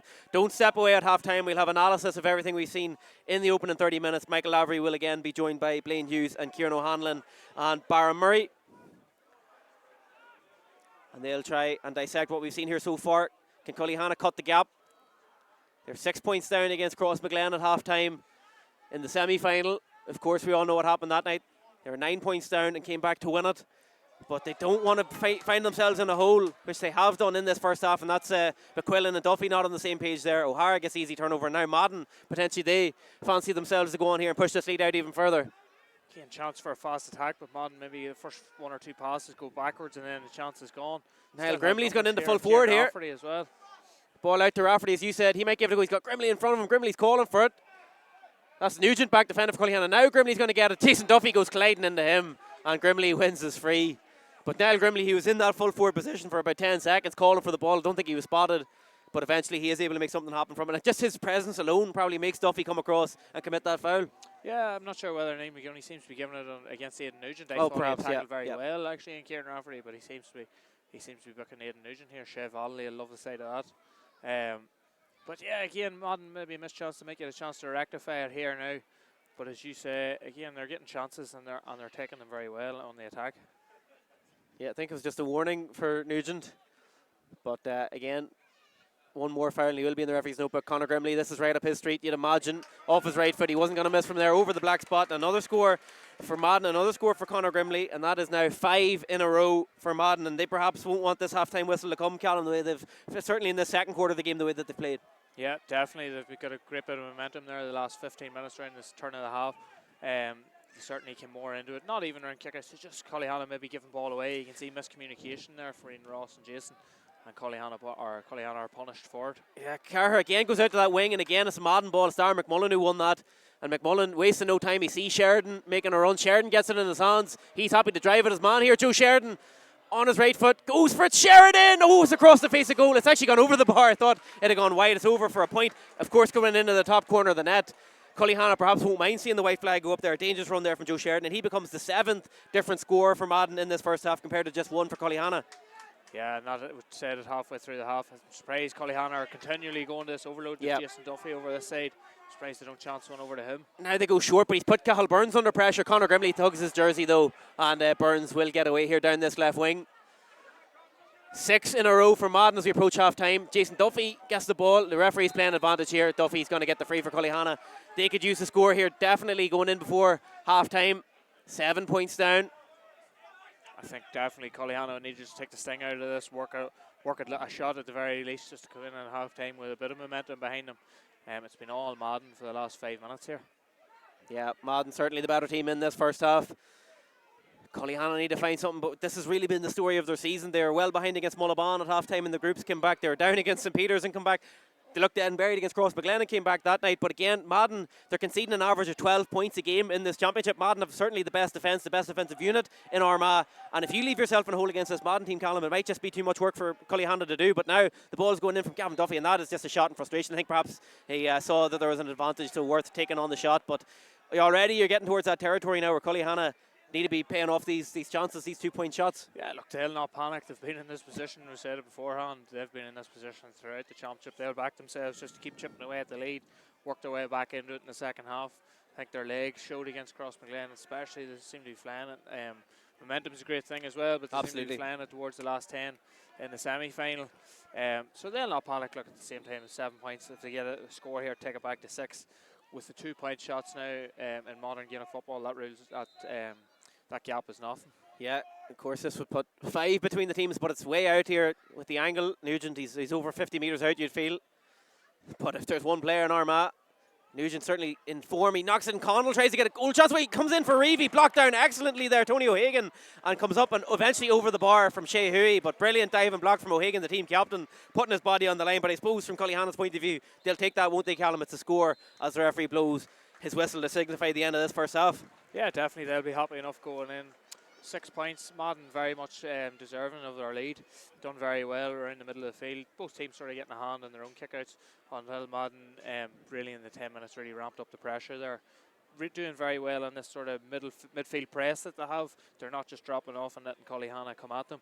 They're staying high, and on a greasy day here in the athletic grounds, they're getting those turnovers, and they've been clinical enough up front. They've missed a couple of 2-point scores, but whenever they get inside that arc, they're just clipping scores from in around the top of the D. For me, the most impressive player in that first half was Darren McMullen. He's dictating a lot of things for Madden, getting a lot of ball. What do you feel like Cullyhanna can do to sort of stem his influence on this game? I'm not even sure. Obviously, he's setting up a lot of things, but Cullyhanna seem to be switching off and letting those runners come in behind, which is where Madden are getting a lot of those scores. It mightn't even be a Darren McMullen problem. It might just be if they work a wee bit harder and switch on a wee bit more around that defensive arc, a bit better communication and tighten up, it'll stop Madden scores and maybe try and restrict them from shooting from outside the arc. Yeah, and as I said, we're going to have coverage here. Now, at half-time, we're going to listen to the thoughts of Blaine Hughes, Kieran O'Hanlon and Barra Murray. There with Michael Lavery.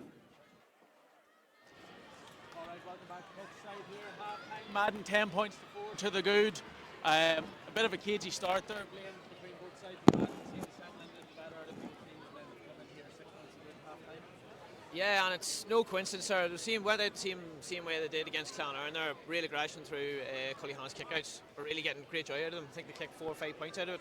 And yeah, no, they put them in the coach seat there now at the moment. So I think that Cullyhanna needed to probably get prime kickouts there, really get a hold back on the game as such, is what Madden done them. Kieran, it almost feels as if the game's being played at Madden's pace and Cullyhanna are the ones that are chasing it at the minute. How do you sum it up? Yeah, Madden look really controlled whenever they get possession. They're winning primary possession around the middle. And like any time Cullyhanna do get the ball, they seem to be rushing things whenever they get to the top half of the pitch. So it's like we've seen, in Cullyhanna's case, it's like we've seen this movie before. They're going in down at half time, so we're probably expecting a big second half from them. This is what they're known for, Barra. We spoke about it beforehand. A bit of a slow start, but 30 minutes left to play and a 6-point gap is nothing compared to what they've overcome so far. Yeah, and that's it. And it's just, will the second half work out the same as it has in the previous games? Cullyhanna's going to come with all the hunger and they're going to come with all the appetite, and Aidan Nugent's going to relish trying to bring them back into it. It's just they're really struggling on their own kickouts. I counted 13 kickouts in the first half, and Cullyhanna have only won 5 of their own kickouts. And of the 8 that Madden have won, 3 points have come directly off 2 plays off the kickout. So what needs to change? What do they need to change to make that better? They're going to find it really difficult to change. This happened to them again, Crossmaglen as well, where Stephen Morris, Oisin O'Neill and Rian O'Neill were dominating the first half, and they just ran out of legs in the second half. All over the field here, Madden are dominant in the middle, whether he kicks it to the right or he kicks it to the left. He kicked one down the middle and they gutted the middle end for a point as well. So, maybe they're going to have to work it short to mid.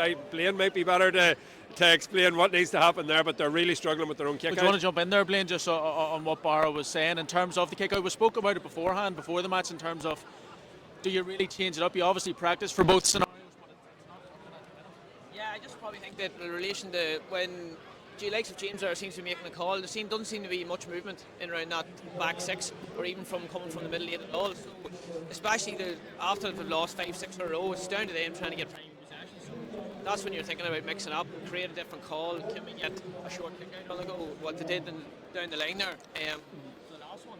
Because when they do get prime possession, go up in their attacking structure, they seem to be working the ball very well. You can see that they're trying to flatten Madden's defence out and create scoring opportunities from their 1v1s outside the arc, and it just probably comes down to their decision making out in the attacking side of things as well. So I'd say probably you'll see a lot more movement coming from the back 6 minutes now in the second half here, trying a real emphasis trying to get Kieran, Cullyhanna had a big goal chance inside 5 minutes. It could have been a very different story here at half time had that gone in. Yeah, Mickey Murray just broke the lane. In fairness to Madden, they got the man into the middle to close it off.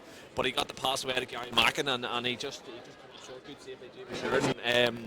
But that would have been massive for them to get their a start straight away, or a big chance for them on the board straight away. At the start of the game, would have given them a good lift. But like momentum's going to be massive going into the second half. So any wee thing that Cullyhanna can get to get them going, a big turnover or something like that, they need to live off something. But this is where Cullyhanna have got to this point in the championship, backs against the wall. So we're expecting big things coming in the second half here. In terms of momentum, Barra, Madden kicked 5 scores in a row after a bit of sort of ping pong at the start, both teams getting on the board. But that sort of period in the middle of the first half, I think Conor Grimley, he's kicked 3 of those scores as well. That's key for them in this game, and just sort of settling themselves in it. We spoke about the sense of occasion and how big it could be coming in, and in terms of nerves that players might have, I feel like Madden did a great job of settling themselves into the game. They did, and momentum's such a big thing in Gaelic games, so all the momentum seemed to swing with Madden in that mid-section of the first half, and they really, they piled on with the kickouts that they were winning. They were able to, they were trying for 2-pointers as well, which didn't really work out for them. But momentum swinging that way, Cullyhanna need to reverse that early in the second half. So it can happen very quickly with 2-pointers. And you've certainly, Cullyhanna showed in the semi-final, they're well capable of hitting 2-pointers. So, yes, they got in for goal once and half a goal chance in the first half. Well, I'd be tipping over the points, at the start of the second half. Wait and be patient with 2-point efforts, and if a goal chance comes, especially for Cullyhanna, if a goal chance comes, they need to probably needed Aidan Nugent on the end. All respect to Gary Mackin, he was probably the keenest man on the field to be where he was, but just probably whenever the ball landed, you probably would have needed Aidan Nugent's calm head just to convert. But that's what they need in the second half. Speaking of Aidan Nugent, he does have a 2-point score. He's 3 points in that first half. He started off the first dead ball kick over on that far side. He didn't quite connect with it well. When the ball come to this side, then they moved it on to Ross McQuillan. Is that, what do you make of that? I probably just don't think they have really anyone who's for long distance frees off the ground there. I think it's just sort of mix and match. But Aidan there caught one there well in the outside the right foot there in the first half as well for a 2-pointer. But probably one thing you didn't see it from Nugent, which you didn't see the past two games previously, was getting on the scoreboard early. Where the previous 2 games, it took him a while to get settled in the second half before he got up and running. But it's good to see he's carrying the fight for Cullyhanna here, because otherwise then they would be really struggling then, otherwise in the first half. It's been fairly physical at times as well, Kieran. I know there's been spells where it's sort of killed out and the fizz has been taken out of the game. One moment in particular was Madden had just won themselves a free in over on that far side, and I think it was Oisin O'Hara just sort of maybe perhaps a bit too juiced up, too excited, come in and push one of the Cullyhanna players. How do you manage that sort of the blood flow and the adrenaline, and how big a moment could that be? We said about it up in the stands, Madden really could have kicked them up from there. Yeah, we were talking about momentum, if they had got that ball away without the retaliation of young Oisin, momentum was fully behind Madden again, and it just, by doing that wee thing, it just took the kill out of it. Now they got the throw up back, which was great, but momentum could have been shifted in Cullyhanna's favour if it had went the other way, so then things can tip a game, and I know they're only small, but this is where we are. We're in a game of small margins, and we've seen against Cullyhanna and Cross, all them wee things when they're tallied up in the end can make a big difference. So in terms of young Oisin, the boys will be in there at half time telling them, look, if you're in that scenario again, we need to just be calm. We're ahead in the game. We need to control the game, and they are controlling the majority of the game. So just in them wee moments, you maybe just need someone to shout in his ear, let's calm down, or whatever it is, a wee trigger just to get him zoned back in and keep the emotions on a level playing field. We spoke about Madden kicking those 5 scores in a row. Cullyhanna did just chip one over there just before the very end. There was another goal chance in there, a fantastic dive and block by Tony O'Hagan right at the end. But just in terms of psyche, how important is it just to have that final score there for Cullyhanna before we go back into the changing rooms? Yeah, as ever, it was the difference in 3 and 4, and if it had been a goal, it would have been greater. Psychologically, what's Stephen Reel going to say to his team? We've been here before, we know what we have to do. They're playing for their captain as well, Pierce Casey, who's no doubt in the changing room giving them a few words of advice and a reminder about the importance of this second half. So expect fireworks, expect, they're talking about the breaking ball and the sort of physicality of it and that. Where Cullyhanna would pride themselves on being able to win that dirty ball in there. So expect probably a wee bit more aggression and physicality in round the middle, and see can Cullyhanna drive it on and get the next few scores early in the second half. All right, I don't imagine there's going to be too many changes. Cullyhanna and Madden, are we staying exactly how we did in the first half? Yeah, I still fancy Cullyhanna. I think if we can get a hold of their own kick out, I don't see anything overly changing much from a game plan standpoint for Cullyhanna. I think if they can get a hold in that one area, they'll still be able to clip scores and wheel themselves back in. Kieran? Yeah, look, sticking with the Madden. I suppose Madden, they're in full control of the game at the minute. They just need to learn from Cross McGlenn's mistake. 10 points isn't enough. They need to be ruthless whenever they get in front of goal and just keep chipping the scores away, and then if a big opportunity comes for a goal, they need to be ruthless and put it away and put this game to bed. Bar, a final word? Yeah, Cullyhanna have created a couple of goal chances as it is, so Shea Hui, Aidan Nugent get on the end of one of them. A goal here could be potentially massive. Fancy Aidan Nugent to kick on with a couple of 2-pointers. Think Cullyhanna will prevail just about.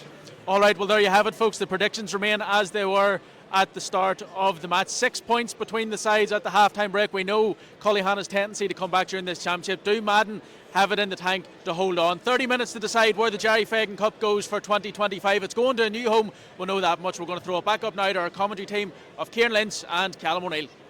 Do you want to support the next generation of Armagh GAA players? In the next couple of years, when this is up and running, there's going to be development squads can train here, our underage teams, and this is going to be a badly needed facility. You could be winning this fantastic motorhome or £50,000 in cash. There's no doubt about it that Armagh really have the best supporters.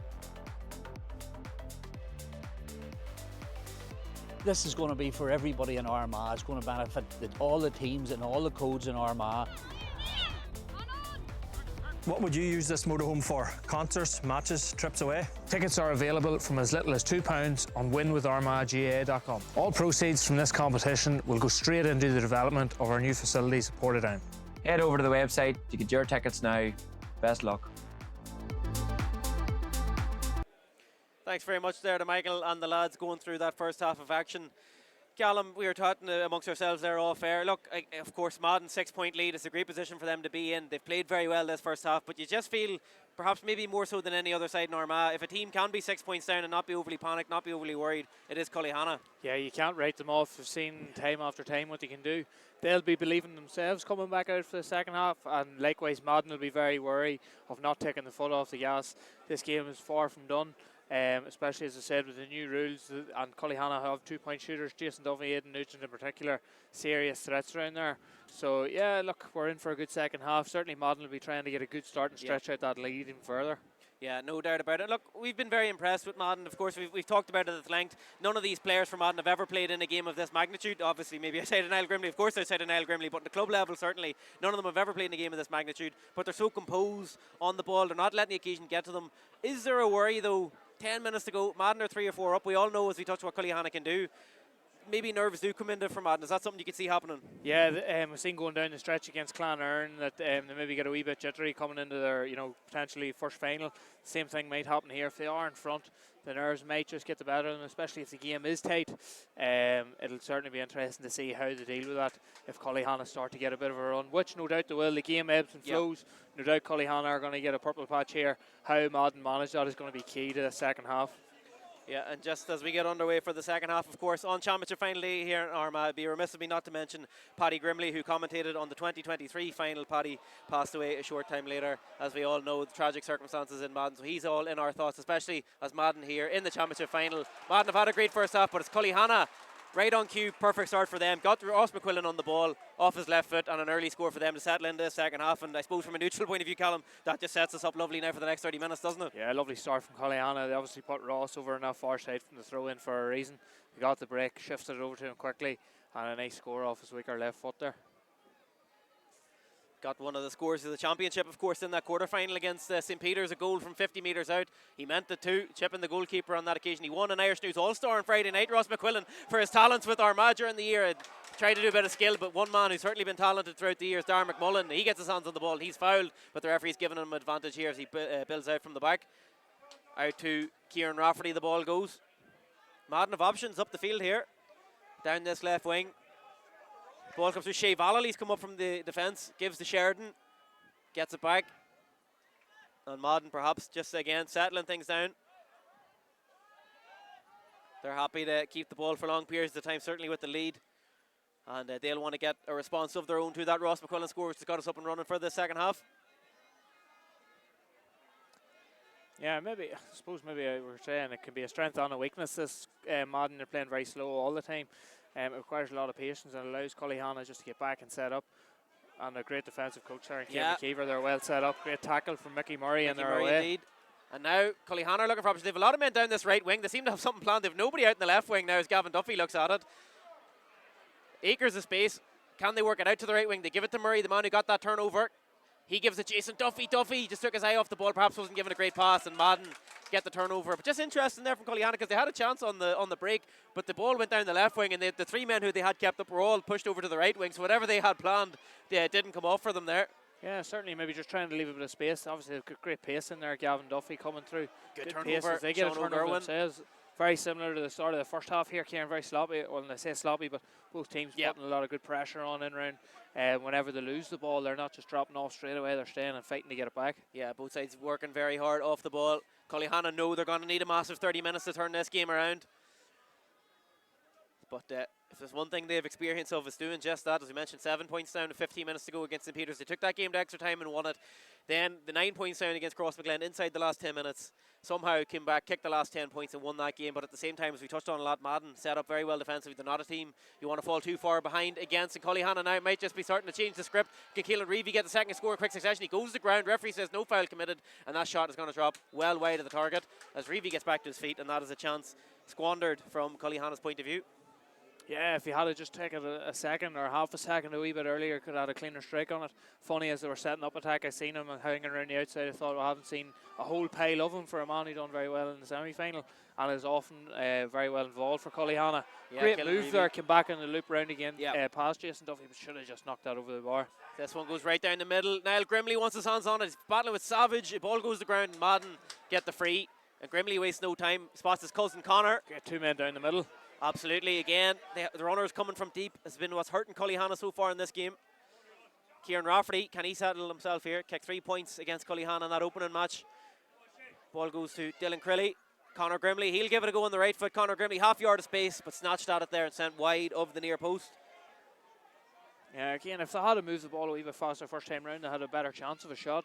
Instead, they opted to turn back, and then Conor Grimley maybe snatching at it under pressure.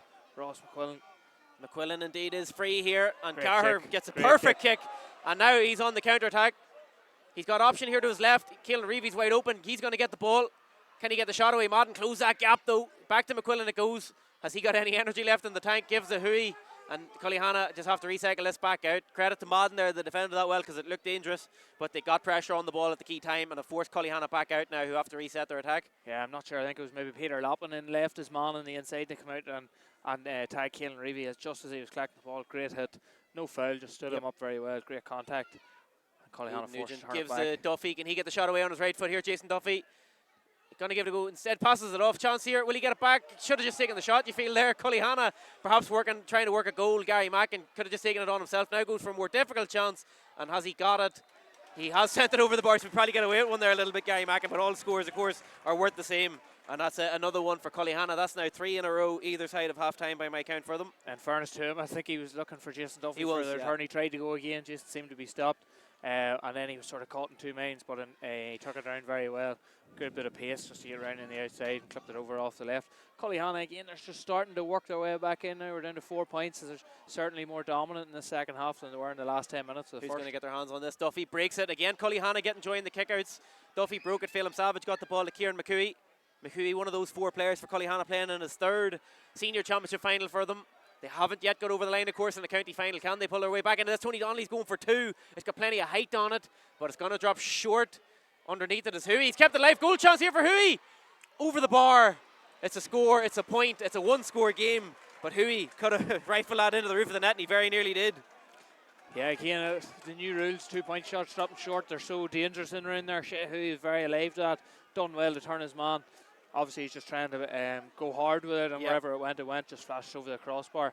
But Cullyhanna getting great joy now at the start of the second half. Madden need to stem this tide. How often do we use that word momentum, Callum? And it's certainly with Cullyhanna now at the minute, including the point they got before the end of the first half. That's now 4 in a row for them. And as we mentioned, took us back to a one-score game. Have they got the ball again? It looks like they have, out in that far side. Not clean. What's the referee giving? He's giving it the way of Cullyhanna. And Grimley hands the ball off. And again, Cullyhanna able to overturn a kicker, but they can't be doing that. They can't be giving Madden opportunities. And they get out of jail a little bit there. Here's Jason Duffy. And Duffy probably had a quiet first half, but now that Cullyhanna are starting to build momentum, he's certainly growing into this as the second half has got going here. Gives to Kieran McCooey. Back out to Gary Mackin, and probably worth noting as well, those 4 points in a row that they've got, Aidan Nugent hasn't scored any of them, which is a good thing from Cullyhanna's point of view. That's what you wanted to see. You wanted to see Shea Huey get involved. Nice to see Ross McQuillan getting forward and getting the score. Of course, Gary Mackin getting on the score sheet as well. So now they're starting to get more options into the game. Mickey Murray is dispossessed, so it was Darren McMullen back there working hard, and Kieran Rafferty comes out with the ball. Cullyhanna aren't letting him get too far, but they have fouled him coming out of the defence there. Yeah, maybe got away lucky enough that time. It was Kieran Rafferty maybe. Shea Valley's gone on the attack here from Madden. He's pulled Aidan Nugent all the way back into the full back line here, Shea Valley. He spotted the opportunity to get forward, and here come Madden. And probably from their point of view, how often we said in the first half, Cullyhanna needed a score to steady themselves. Now Madden are the team who could badly use the score here, get themselves up and running in the second half. And Sheridan might have space here. Gives to Crilly. Crilly gives back. Sheridan wants it on his right instead. Elects to give back here to Smith. Cullyhanna have been able to get into the defensive shape. Aaron McKenna, first time we said his name in a while in this game. Man started off very well Absolutely. in the second, or in the first half. Seems to be drifting outside more, whereas in the first half he was isolated 1v1 inside. This is the player you want on the ball to settle things down for Madden. Darren McMullen. He never looks too phased or too troubled. You can see Cullyhanna trying to keep Ross McQuillan in behind that arc, whereas Madden were getting runners in behind. Absolutely. He's trying to take them now and take away that space that Madden were getting great joy of in the first half there. Yeah, Madden again patient and probing, but at the same time, if they can't pay it off with the score, it's all worth nothing. Here's Donald Rafferty. He gives the pass off, is lined up. Kieran Rafferty thought about it. Takes a dummy solo, now going to give it a go for a 1-pointer instead of a 2. As Kieran Rafferty opened up Madden scoring for the second half, he has a good score from him. And his second of this championship final. That's exactly what we said Madden needed, just to stem that tide, in your words, Callum. As a change being made here, Paddy Comiskey coming onto the field to play for Madden on in place of Cahill Donnelly. So a change in midfield. They've been losing a lot of the kickouts in the second half, Madden, and perhaps that's something they've identified. They want to get another body in there around the middle. Yeah. Comiskey, another young player. Yeah, maybe struggling in the first half here around that midfield area, but great score there from Kieran Rafferty. You know, wasn't maybe sure, but he soloed dummy to feint for the 2-point effort and then stepped inside, and a great score off the outside of his right then. And that kick out gone out over the line, so Cullyhanna not getting any joy in their own kick out. They've given the ball back here to Madden. Now Madden will be happy to tag on a couple of scores. 4-point game. I think that with their slow play helps them here now. It just takes the sting out of it. They're able to hold possession and sort of slow the game down and play at their pace. They have the lead here, you know. They just need to keep chipping away and keep that scoreboard ticking over, especially when Cullyhanna start to get a run. Here's Comiskey, as I mentioned, he's a teenager, played in the All-Ireland Under-17s final last year, which Armagh were beaten by Derry. Conor Grimley sends that in, but short and in the hands of James Carr. Kept his eye on it because those can be awkward for goalkeepers, but here come Cullyhanna out from the back, but how far can they get it? They're going to get a free. Jason Duffy brought the ground. Big hit there, and Darren McMullen over the far side as he led that pass off. I think Neil McGowan, in fairness to him, is refereeing this game very well today. You know, he's not very pernickety, he's letting the game flow. But any frees that are being called, you know, I don't think anybody can have a question with them. Aaron McKenna receives the yellow card. Yeah, fair enough too. You know, a high tackle there, Jason Duffy coming out of defence. So I think Neil's doing this very well today. But you mentioned that Darren McMullen went down and receiving treatment from the physio. The last thing Madden want is for him to be coming off. We imagine he's going to be okay, but just Neil McGowan going over to have a word with him. Good chance here for Madden to get a squeeze on. You know, the ball's right in the corner here from a Cullyhanna perspective. They can really get up and press. You can see Jamie Sheridan out trying to take a bit of space out here as well. Is this one perhaps you'd leave for Carraher to take and maybe use Duffy then? Of course, Carraher can't receive possession from this free. Certainly, yeah. I'm surprised now that they're not letting him take it. Although we've seen teams trying to, you know, work something where the goalkeeper comes out and the man throws it to him and then runs off. But it seems to be that Jason Duffy's going to work this. And Cullyhanna are setting up in this pod here in the middle. They'll try and get a bit of separation and get away. McMullen is back on his feet and back ready to continue this game, and it was Burns who received possession from Duffy. But as you said, Madden have bodies up the field here, so Cullyhanna might have difficulty getting out, but not if Jason Duffy has anything to do with it. He gives the Burns. Burns wants to give it back to Duffy. and has just about kept possession of the ball with 4 Madden players around him. But now Duffy's got Cullyhanna out of the defence. He's got McQuillan in front of him. Gives to Ross McQuillan. McQuillan plays off here to Gary Mackin. Can he find Jason Duffy? He can't. The ball's red. It was almost a brilliant bit of play there from Cullyhanna, but Dylan Crilly got his hands on it, and Crilly's fouled from Shea Huey. No, he isn't. He's overcarried the ball, and Cullyhanna are going to get the chance. Shea Huey thought about potentially taking it quickly to try and get a goal. Instead, you're just going to say, give the ball lead, Nugent, make this back to a one-score game. But an interesting call there. The referee thought Crilly wasn't fouled and that he overcarried the ball, and it gives Cullyhanna now a massive chance to get a score. Yeah, I think everyone around here thought that was a free out there, Kieran, but Neil hadn't blown the whistle and blows him then for overcarrying. It's things like these that can sort of swing games, you know. Jason Duffy done very, very well here, right in front of his great hands, not once but twice, just to get away out of trouble, and drove Cullyhanna the whole way up this right-hand side, and eventually then they get a score out of it. Yeah, Nugent, of course, with the handy one there. And again, we're back to a one-score game. Here now Sheridan looks for options. Jimmy Sheridan out to the wing. Niall Grimley's not a bad option. They've gone his direction. He's able to flick it on, but flicks it out of play, and Cullyhanna get the sideline ball. So big credit to Cullyhanna this second half. They're certainly putting the pressure on Madden, and they're winning a lot of the Madden kickouts. And more importantly, from their point of view, they're getting scores as well. This man, Ross McQuillan's got one. He's looking for options here. He's got 2 men to his right. Keelan Reevy's one of them. Gives to Reevy. Reevy back out to Kieran McCooey. Still a long way to go in this game. A lot of football to be played. I suppose the difference, Kieran, from Cullyhanna's perspective is you have your main players getting on the Absolutely. ball. We're talking a lot more about Ross McQuillan and Jason Duffy here today. Brilliant in hand the second in there. half now than we were in the first. Super turnover there from Madden's point of view. We said they're the best defence in Armagh, and turnovers like that will help their cause and help them potentially pull away in this game. Is Peter Lappin with all the experience. Made his debut for Madden in 2006, got the hand in there. Ball out to Donal Rafferty right in front of us. But stuff like that, I suppose this is Cullyhanna building momentum. That simple hand in, gets a turnover, just can really take the wind out of your sails, can't it, Callum? It can, yeah, but in fairness to him, it doesn't seem to have affected them so far. Any time that has happened to them now in the first 13 minutes of the second half, they've seemed to be able to reset themselves and get another score that leads back down to 3 points now. Madden obviously trying to gain one of these slow attacks. You can see a man now has gone in to take up Ross McQuillan in behind that, just to try and occupy him. Oisin O'Hara hasn't been too far away from Ross McQuillan throughout this game. But Cullyhanna have doubled their first half tally. Madden just a 1 point since half time, trying to change that now. Oisin O'Hara gets free here. That's the man who was on McQuillan. McQuillan perhaps lost focus there. Give O'Hara a bit of space, and a good score from him. And that's another new man on the score sheet for Madden. And that's all 3 now of their half-back line on the score sheet. And that, in modern Gaelic football, that's so important, isn't it, Callum, to get them scores from the half-back line players who can come up and contribute. Yeah, definitely. And that's, as you say, 1 from each there. Madden's half-back line have done very well today. Great score there from Oisin O'Hara, just turned and clicked it over on the right foot around the D. Cullyhanna again under serious pressure. Burns says Sean O'Gerwin here is an outlet. 4 point game, 8 points for Cullyhanna, 12 for Madden. As we're heading towards the last quarter of this game, it's a fantastic game so far. It's finally poised. Connell gives the ball over the top, finds Jason Duffy, or does he? Tony O'Hagan's there. O'Hagan commits and gets the turnover. Brilliant bit of play from the team captain. And he gets the pass off as well. And now Madden might have options here on the counter-attack. Niall Grimley's one of them. Again, Madden Spain are doing very well. Tony O'Hagan with that interception. It was Donal Rafferty here. The play before came in through it. Niall Grimley there picking up the ball. You know, their main players are going very well. And much like Cullyhanna's that we were talking about there. Much like Cullyhanna's there.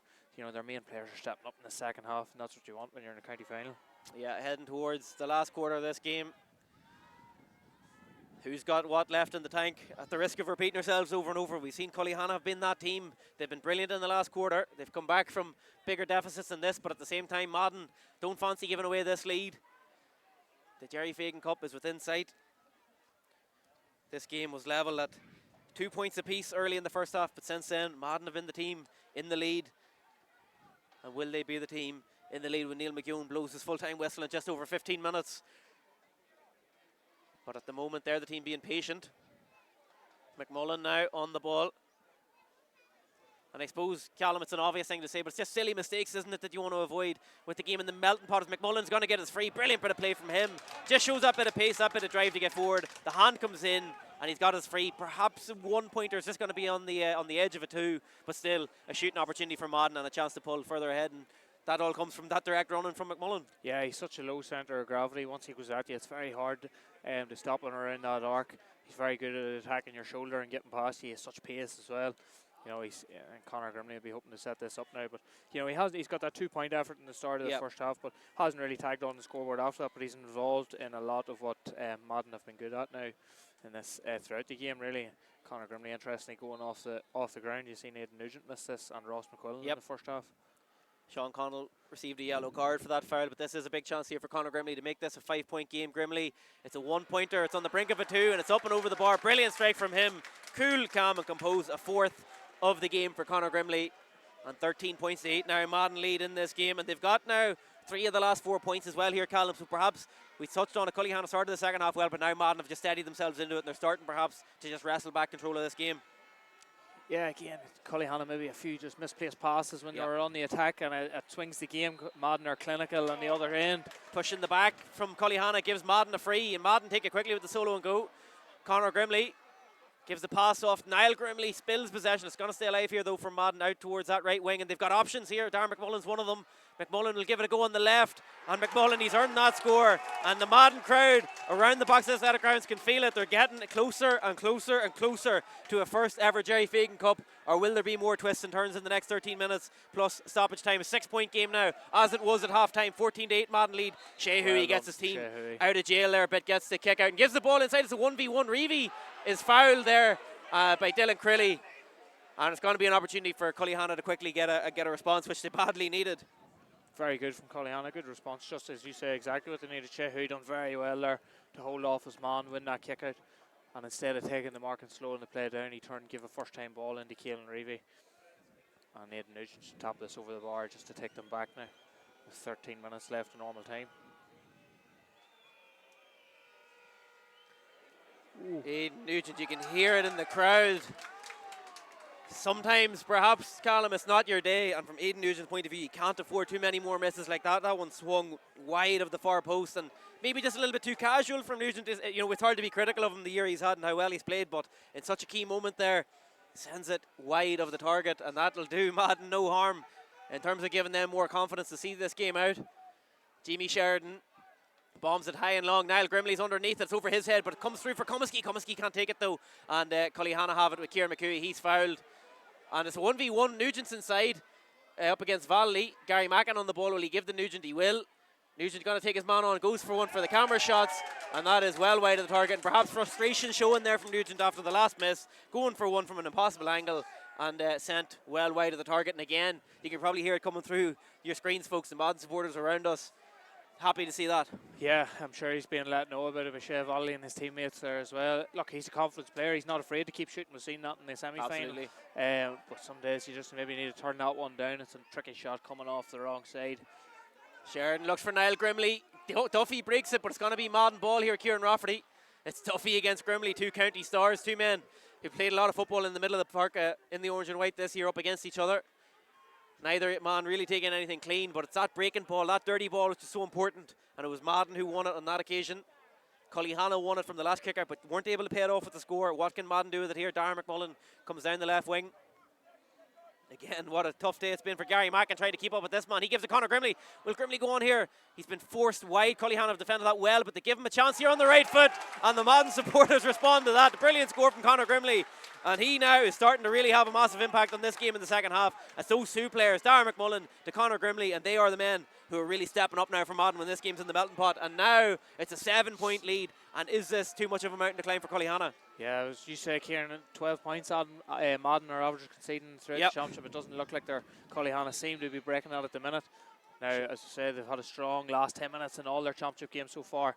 They'll fancy themselves again just to tie this back in bit by bit. They need something monumental. O'Shea Huey, to his credits, won the last two kickouts for Cullyhanna. Can he get a two-pointer here? Doesn't go for it. Gives to Gavin Duffy instead. Duffy under pressure from Smith. No foul committed. He has to work it back out here to Gary Mackin. Mackin's got Nugent there, but Nugent's being tagged all the way by Shea Valley. Of course, Jason Duffy gives it a go. It's a two-point effort here from Duffy. He's got plenty to spare on it from Duffy. It's wide of the target, though, and that now are just starting to rack up here for Cullyhanna. 3 wides in quick succession. That, of course, would have been a monumental score had it gone over for 2. Instead, it goes wide of the mark, and where Cullyhanna couldn't miss against Crossmaglen in that comeback, it's not the same today. Madden are getting the pressure on them. Madden aren't letting them get anything easy. Yeah, you took the words out of my mouth, Ken, whereas in the semi-final against Crossmaglen, they started going over those 2-point scores. They're just slipping wide of the target today. Madden on the other end, very, very efficient. Not really worrying about 2-point shots, working it in and getting a one.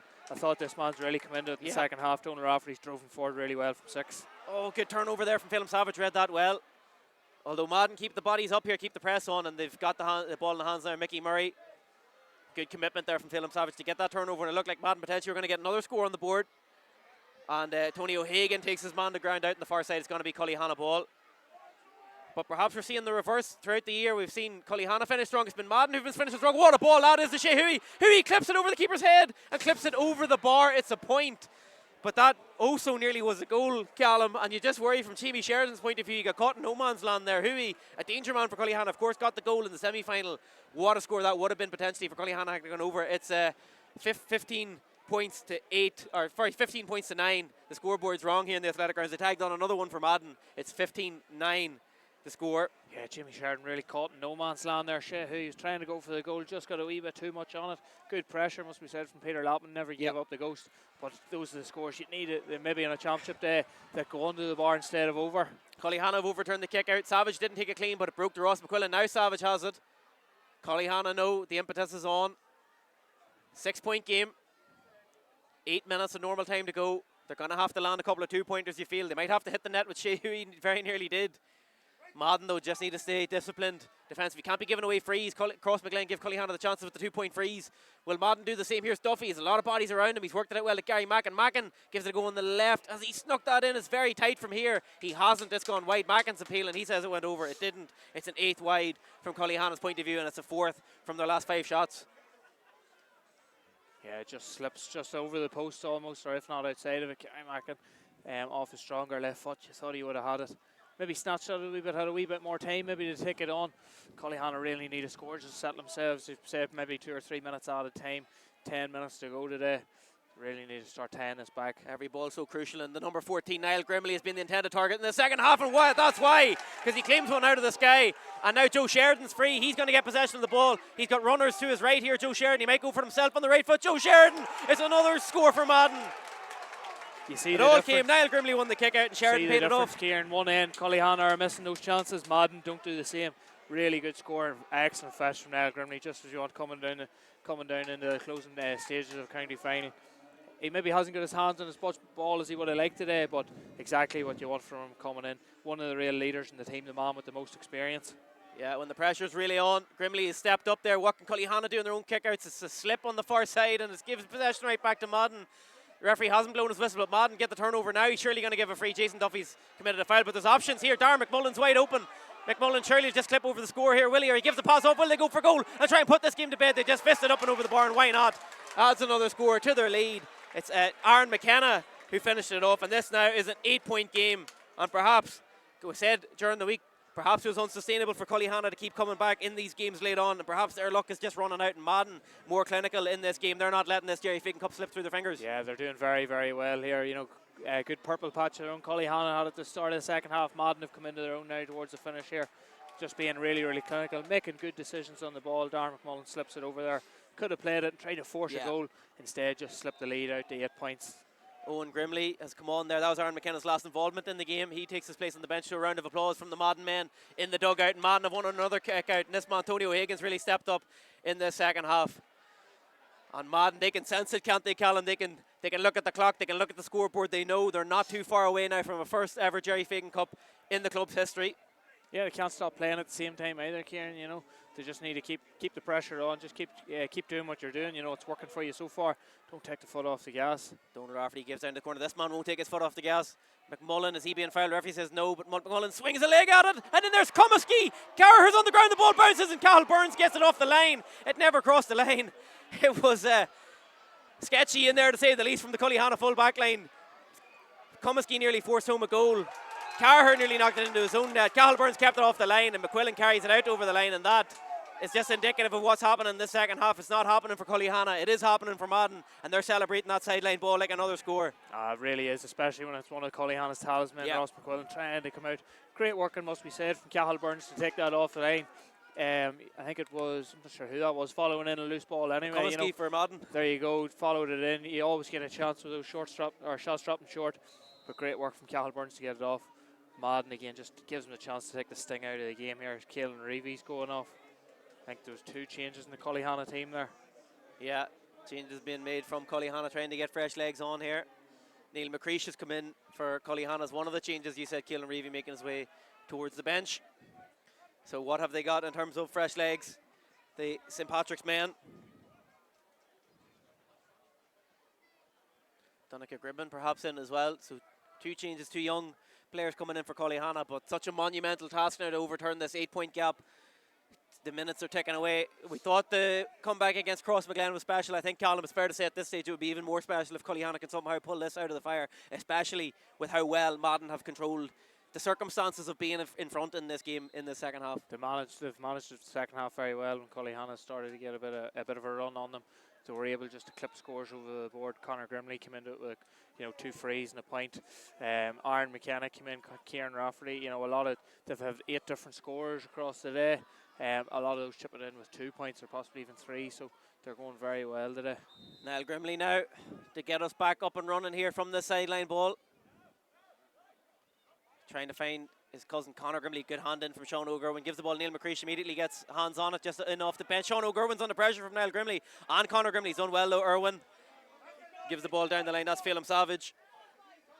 As we mentioned, Cullyhanna are going to need something absolutely special to sort of fight their way back into this game, and it needs to happen right now. They're running out of time. We're inside the last 3 minutes. There's going to be a few, of course, added on at the end of this game. But here they come. Gavin Duffy lining it up, 2-point shot. He slips as he hits it, but it's got plenty of power. It's going right in there, and it's knocked away off the goal line. And Madden are the team coming out with their hands on the ball. And again, no harm, I suppose, Callum, we touched on already. Balls will drop short if you're going for 2s. No harm trying to put things in around the house. But again, Madden, as they have been so often throughout this game, they're alert to it, and they're the team who emerge with the ball. Darren McMullen now has pressure from 3 Cullyhanna defenders. He goes down the left wing, gives to Conor Grimley. Will he get it back? Grimley trying to set himself up, gives back to McMullen. McMullen twists, turns, spins. Eden Nugent's back there trying to get a turnover for Cullyhanna. Conor Grimley from the corner tries to get it in. The referee says the ball gone, perhaps. Not entirely sure what that's for. Perhaps he's given it away to Madden. Eden Nugent, has been adjudged to commit a foul down there in the corner. So Madden get the free. And Madden have the ball. And Madden have 2 minutes and stoppage time to see out this 8-point lead. Madden are definitely happy enough with that again. Come the full length, one end of the field. Darren McMullen carried it down the ball here in front of us. Conor Grimley again just showing cool head, not taking a rash shot when he didn't need to. This is the tightest of angles here for Conor Grimley. Will he give it a go? Will he try and work it out? He is going to work it out. They're just going to try to keep hands on the ball. Take this game down. Shea Volley gives back to Conor Grimley. And the soccer teams take it into the corner flag, don't they, to try and see out the game. Madden are perhaps going for something like that. Have they been turned over? They haven't. Sometimes the luck is just with you, and Madden keep their hands on the ball. Shoulder to shoulder. Ball comes out to Darren McMullen. He'll not do anything rash. He thought about a 2-pointer. Instead, works it back out. My eyes keep diverting towards the middle of the pitch. Callum, to see indication of how much stoppage time is going to be played at the end of this game. You can see the official now starting to get the board ready. Ball comes through here to Kieran Rafferty. Rafferty might fancy another score. He's had a good game. Rafferty just spills it. Worked out to the wing. Cullyhanna not able to get a hand in. Ball comes in. Shot comes in. And flashes wide of the target. It doesn't push out the lead any further. No, but yet it's another minute or 2 closer for Madden to get the ball dead. They're able to again just to press Cullyhanna and the kick out. Joe Sheridan it was for the left foot attempt that time. Down the middle. And McMullen breaks it, and what a game he's had. And now he once again driving his team forward here, Darren McMullen. He's still got pace, he's still got energy, as is this man Sheridan. He passes the ball off, the referee's playing advantage, so it's a free shot here for Kieran Rafferty. And he's pulled it wide, but they're going to get the free here anyway. So 1 for Conor Grimley, I'd imagine. 3 minutes. That's how close Madden are to a first ever Jerry Fagan Cup. 3 minutes of stoppage time indicated. And hearts have got to be thumping around here in the box of the athletic grounds. And credit to Madden because they've got themselves into the lead. They pushed into the lead. And when Cullyhanna looked like they're pulling it back, it has been Madden who finished the stronger in this game. And Callum, surely now they're going to win this championship. It's hard to see them losing it from this point. 8 points up. Time into added time. Conor Grimley probably going to knock this over to make it a 9-point game. They've been fully deserving of the win. First half they were very, very good. They've been very clinical throughout the game. They got a good stranglehold in midfield first half. Cullyhanna started to come back into it like they have in all our championship games so far in the first 10 minutes of the second half, but Madden again were able just to stem the tide, tip over a couple of scores of their own, and they've really just, I say, they've been full value for their lead in this final. Yeah, another opportunity here for Conor Grimley. This would be his 6th of the game if it goes. Favours the right footer. Sent high into the sky and sent up and over the bar. Another one for Conor Grimley. 6, as I said, on the day for him. And Callum, now, as we're about a minute into stoppage time, I have to ask you, you're tasked with the job of picking a man of the match. Who impressed you the most out there today? I've been a lot of impressive performers, actually on both sides. Kieran Madden in particular as well, obviously done very well in his final. Cullyhanna had a good show from Jason Duffy there in the second half, really trying to drag them back into it. I thought Mickey Murray had his moments as well. On the Madden side, Kieran Rafferty, Donal Rafferty done very well. But I thought Darren McMullen has just had his hands on everything today. He was winning kickouts here. He's been carrying his team forward. He got a 2-pointer. He has 3 points to his name.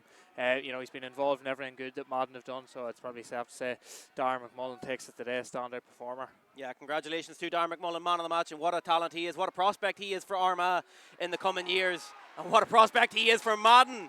And Madden send it down the line. Has that tailed out over the line? It has. Although it's going to be pulled back for a foul committed, so Madden will keep possession of the ball with the free. And just over a minute to go. We don't want tensions to boil over here. It's been a clean game in fairness. A few yellow cards dished out, and the Madden supporters, I think, are ready to storm this pitch. Callum, they can sense it, they can feel it. They know it's not too far away now. Just over a minute to go for history to be made for the Rapparees men. Will Cullyhanna get another touch of the ball? I think Niall Grimley will just be driving this one as far down the field as he can. A minute on the clock. It's been brought up here as well, in fact, to make matters even worse for Cullyhanna and better for Madden. And you can see supporters around the ground trying to get close to the gates. They're ready to storm the pitch. They're ready to celebrate. They're ready to party. It's going to be some night tonight in the club for Madden. No doubt these Madden ultras will have a field day. No doubt about it, and well deserved for them too. Well deserving champions, Madden, no doubt about that. And the tensions are boiling over there on the far side. Cullyhanna don't need any nonsense here in this last minute. And it's just interested to see what the referee's going to deem that from Eden Nugent. He got round Darren McMullen, and he's shown a yellow card. And shown a red card. And that's the end of his day. So it's an early bath there for Nugent. Just tensions got the better of him. But Cullyhanna aren't the story here. Eden Nugent's not the story. It's Madden's night. Callum, deserving champions.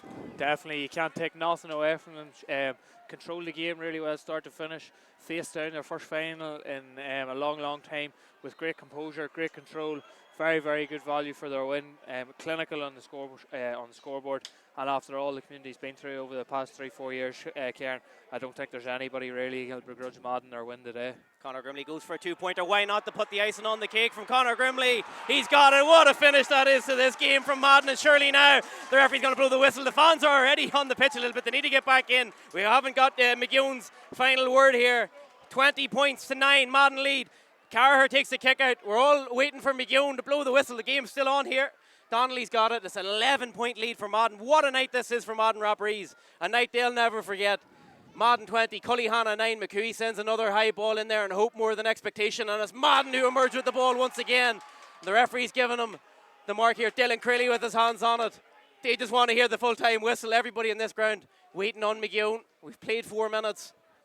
I think you could just put this one over the stand there, Kieran. I think this has to be it. Yeah. Who will take the last kick? Surely now this is game over.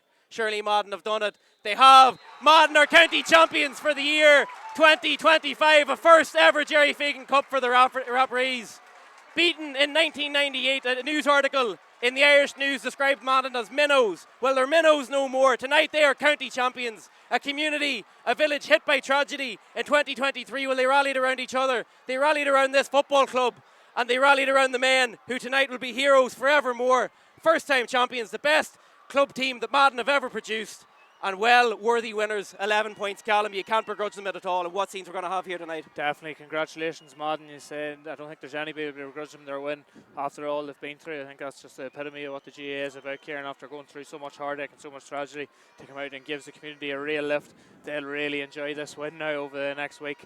They'll get a good, hopefully they'll get a good rattle at Ulster now, depending on how things fall for them. But they'll not worry about that now for the next couple of nights. They'll enjoy this. They'll soak it in. Really, really good. It's great to see. Great to see the young fans as well who put so much into it as well. You know, we talked about them before. Behind the goals throughout the championship here in the athletic grounds, they've put so much in. It's a real small, close-knit community, and they've really showed up today to win their first final. I'll tell you another thing, Callum, that they won't care about. Entertainment value. We thought this was going to be a 50-50 game. We thought it was going to be a close game. An 11-point win for Madden. It's absolutely emphatic. 11 points, only conceding 9. Yeah. Great defence, but racking up 20 points themselves. And say not too many 2-pointers in amongst that as well. A lot of 1-point scores. Great spread of scores. I think it was a real team performance right from defence. Shea Valley done very well. Nathan Nugent. You had the likes of Donald Rafferty there driving forward from 6. The half back line in particular is very strong. And then you had Darren McMullen chipping in, Kieran Rafferty, Conor Grimley, Aaron McKenna as well came out with 3 points. So I'll say across the board, start to finish, from 2 right up to 15, they were very, very strong, and they'll really relish this now. Yeah, no doubt about it. Scenes of absolute jubilation and joy. There's grown men in tears. There's hugging, there's kissing going on that field. There's red flares. They're going to be, in a few minutes, able to walk up the steps here in the Box Athletic Grounds and lift the Jerry Fagan Cup for the first time in history. It'll be Tony O'Hagan, the man to do that. But just before we get to those scenes, we're going to send it down. Michael Lavery's joined by Blaine Hughes, Kieran O'Hanlon and Barra Murray, and they're going to try and dissect what is an unforgettable day and an unforgettable win for Madden. Well, there you have it, folks. An 11-point win for Madden. The Jerry Fagan Cup going back to the Madden Rapparees for the first time ever. A stellar second half performance from them there, Barra. They kicked 10 points in that second half, kept Cullyhanna at arm's length the whole time. Yeah, they just did exactly what they needed to do. They did what Cross didn't do in the second half, and they did what Mullaban didn't do in the second half. They just kept the scoreboard ticking over. That's what anyone would have said to them. If you want to win, you got to keep scoring. So Cullyhanna did have their wee purple patch. First 3 points in the second half, had opportunities then, couple of wides, couple of missed chances, but Madden just kept it simple. It just kept building, kept taking their scores right from they got their first score of the second half to nearly the last kick of the game. So full credit Madden for just keeping at it. Kieran, the only man who predicted a Madden win. There's some scenes going on there behind you. I mean, this is just fantastic for them. The wife's mother's from Madden, so if I didn't tip them. He waited until after the match to declare that. Be crucified, but yeah, look, no, they've been the most consistent team all year. They've been putting in good performances, and I just thought that if they can back that up one more time, they'd be lifting the cup, and they've done exactly that today. They were brilliant all over the pitch. And even when Cullyhanna did get their purple patch, they done well to contain it. And once the momentum shifted again, they just kept it simple. They didn't try to change anything outside the game plan. Even when they went back in control again, you didn't see anyone taking any mad shots or trying to, it's a championship final, let's try something different here. They stuck to the game plan, and ultimately that's what won them the game. Playing Madden were immense in the air, the aerial battle right across the field. That's the importance in Gaelic football, I suppose, is you win the aerial battle, you've done half the job, and it paid off for them today. Oh yeah, massively. I was hugely impressed with Madden's middle eight there, especially in relation to the restarts, and then as well as the way that the intensity and the work rate they had throughout the whole game. And that's even when they pressed up high in kickouts and say they didn't win the first initial kickout, they still stayed high, pressed, and the work rate and intensity they had throughout the 60 minutes there was immense. Barra, you mentioned that sort of purple patch at the start of the second half for Cullyhanna, kicking the 3 points. I suppose coming down the stretch, everybody here was thinking, is this going to happen again? Are they going to do it again? A couple of 2-point efforts went wide. Aidan Nugent sort of tried to get the scoreboard ticking that way, but it just wasn't falling their way. Yeah, and that's what happens with momentum. Cullyhanna were trying to build momentum. They've got the couple of 1-pointers and that. They really needed those to be going over to give themselves the belief to get the crowd behind them. You could hear the crowd when they got their 3 1-pointers. The crowd were getting excited and animated and that. They needed to build upon that, and they just weren't able to today to the same extent as they were in the semi-final. But that's due to Madden's persistence and Madden's dedication to the tackle and to the breaking ball. Talked about their work rate. Like, how many times did you see Darren McMullen breaking lines, coming from the halfback, intercepting passes and breaking forward, getting them 40 yards up the field for a handy score up the other end of it? It's just the hard work. Well, speaking of one of the men of the moment, Darren McMullen going to join us now. Dara, congratulations. A round of handshakes there for you. Dara, congratulations. So the Jerry Fagan Cup's going back to Madden Rapparees tonight. How do you feel after that? Oh, buzzing. He's caught me at the wrong time there. I'm freaking in tears here. I don't know where to put it in the words. It's unbelievable. But it's a proud moment. It's an unbelievable moment for yourself and your teammates and the club. Tell us about that performance out there and how much work was needed to get over the line.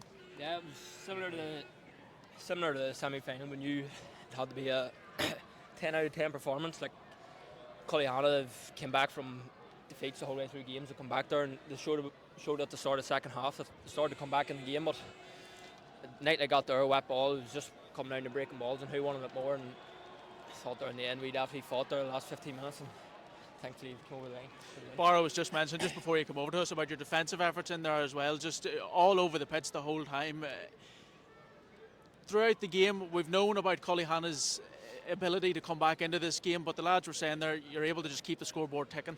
Yeah, I suppose Cullyhanna have Aidan full forward there. He's kicking points for fun, 2 pointers, left foot, right foot, and we give Shea Valley that job there to stay with him and stay on his foot. And I suppose it was just come down to hard work to get the double up to stop him scoring in 2 pointers and stuff. And same with Ross, the pace coming through the middle. Scored one at the start of the second half, and you just have to close anybody's out, and Duffy as well, and the two Duffys. You just have to stop them hitting big scores and kill the momentum. And we done on the opposite end, which took us a while in the second half to come back in it, but we took our simple scores and it just kept us ticking. Listen, I'll not keep you too much longer, lads. Any questions here for Dara while you have him, or words of congratulations playing? Please don't. I'll not ask you an awkward question, don't worry. No, as you were just saying there in relation to like the spread of scores there, like what was it, we counted 8 or 9 there? Different scores on the board. There, and the ability for you to keep that work rate intensity out in the middle third there, especially when you didn't win the initial kick out to start off with. Yeah, I suppose different kickers that came in the last game, like Clonard and press us high and probably try to stop me running and laying the ball off. And then that, we said to the younger boys there, Cahill Donnelly, Dylan Crilly, and then Oshing coming from the back line, like if they get the opportunity in front of goal, like take the simple score. And like we've seen Smith do it in the first half, like a few weeks ago he missed a few sitters and stuff, but just them boys hitting simple scores just lifts the whole team and probably saves the legs of me a wee bit too, that them boys are tipping in them scores and stuff. So yeah, we're glad if them boys are chipping in the scores. Yeah, just you have to be happy with your own performance, I'd say, Dara. You know, did the boys look to you as a leader in this group? You know, especially with your attacking sort of threat and stuff. You know, you control the ball really well. Are you the man that sets it up and controls that set play? Yeah, probably would be me and Niall, probably the two talkers, and probably bringing a few like tactical stuff in, like from our experience with Armagh and stuff. And I suppose it was just getting boys to settle heads. Like a couple of weeks in training there, the sessions where boys were getting rushing blood to the head, and it was like forcing things. And you just have to take responsibility and slowing the thing down, and that's what we did in the second half there. It worked in our favour at the end. So it did. Well, Barra, we don't have time. The presentation's just about to start here. Dara, go and enjoy the celebrations. Congratulations once again. Madden 2025 Senior Football Champions. Dara McMullen joining us there. And you can just see it in him there, Barra. I'll come to you now. The emotion, he said he was in tears. It's obviously such a proud moment. Such a proud moment. He was only have to be an announced man of the match when you were still talking there, so he's way over to get his well-deserved man of the match award. I think we were just talking about his ability to break lines, connect with other forwards. That playing with someone like Dara makes it easy for other players, you know, club players who don't have the county experience. He brought all that experience to the table today, made it easy for his teammates around him to raise their game a wee bit. So yeah, massive player for Madden. Well, we're going to have to sign off now. The presentation's just about to take place. Before I finish, I want to thank everybody very much for joining us. It's been a fantastic evening of football here. To Blaine, Kieran and Barra alongside me on the pitch, to Kieran and Callum up in the commentary position, and indeed to Kevin, Sean and the rest of the team here at Armagh TV. Today was our 100th game of the season. It's been a fantastic production and a lot of work goes into what we do here, and I just want to say a big massive thanks to all those lads that have helped keep the show on the road all year. But for now, for us on the field, thanks very much for joining us.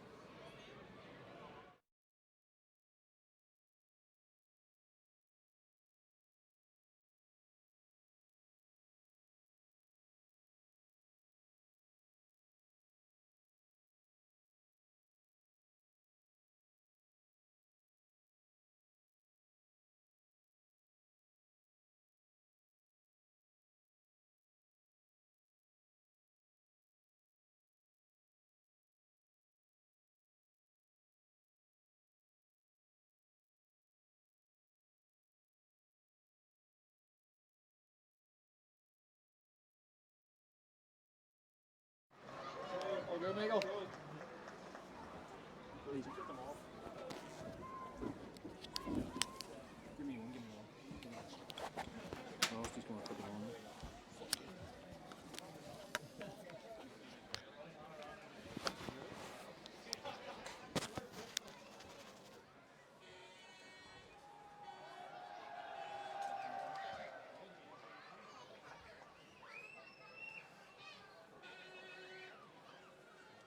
Hardy Gales, you're all very welcome to the Boxted Athletic Grounds for the culmination of the Cormac Leonard Commercials Championships. First of all, I would just like to thank Cormac here for his continued commitment to Armagh and sponsoring the championships over the last few years. We greatly appreciate it, Cormac. Thanks very much.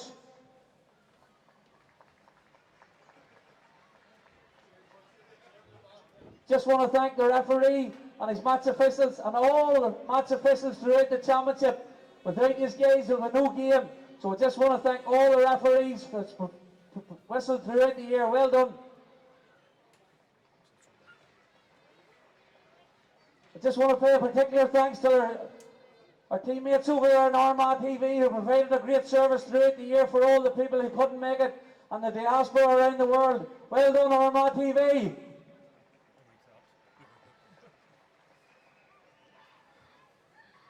To Cullyhanna, you've all had a great journey this year, St. Pat's. You've done your club proud and your community proud. I know words, you don't want to hear me saying anything, but hold your heads up high. You have brought this club on a great journey over the last lot of years, and I don't think it's over. Well done, St. Pat's.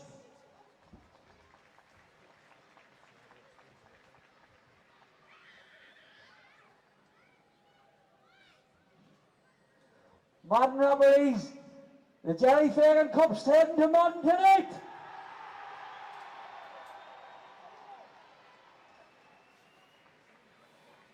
Lads, he's put on a great show there from start to finish. He's had a great championship. But I have no doubt that's a culmination of a lot of years' hard work. 1998 just got to the final. And you gradually just kept building and building and building. It took time, folks. And a lot of people put a lot of work in. You've had your troubles also. Almost 2 years ago. Ciara McElvanna, Ciara Grimley. The big man, Big Pat, is looking down on you tonight.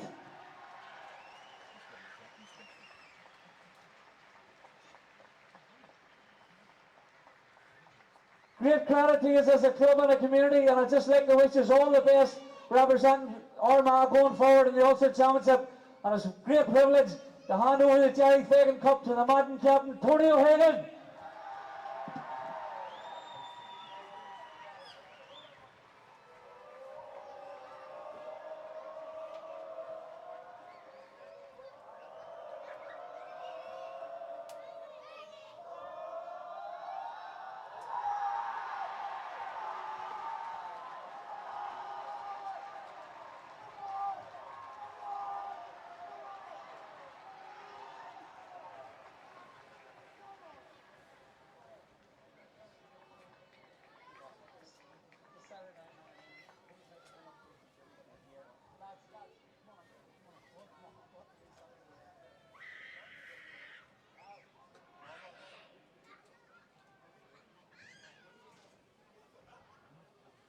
I'm going to try and keep this short and sweet. So I am. Firstly, it's a privilege to bring the Jerry Fagan Cup back to Madden.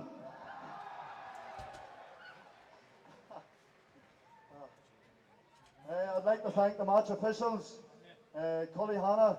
It was an incredible game of football. But just today, we had the better of yous, but no doubt yous will be back. Just a round of applause for Cullyhanna.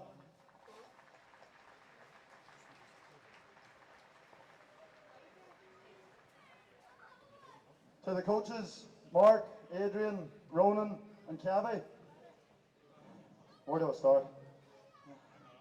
We would not have walked these steps without you boys today. We are forever indebted to you, and on behalf of the players and the supporters and the people of Madden, we thank you all very much.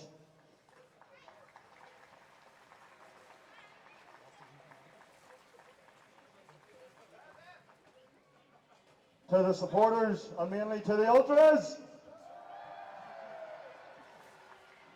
the noise throughout the season has been unreal. It keeps the team going, game in, game out, and we really feel your support. Thank you very much.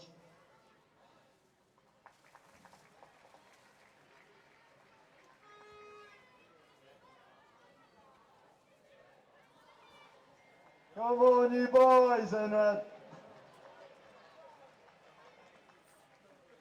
To the players, the bond in this team is like nothing I have ever experienced in my life. We're a band of brothers, and it's an absolute privilege to lead you boys this season. I can't thank you enough.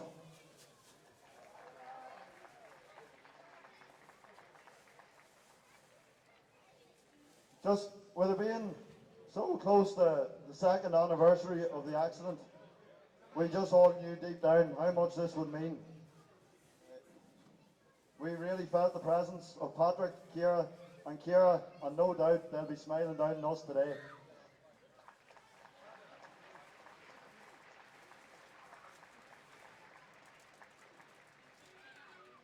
This truly is a day for the ones who dreamed of this day but never got to see it.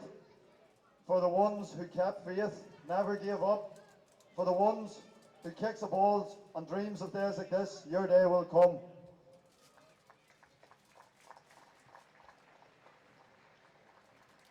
And just one last thing.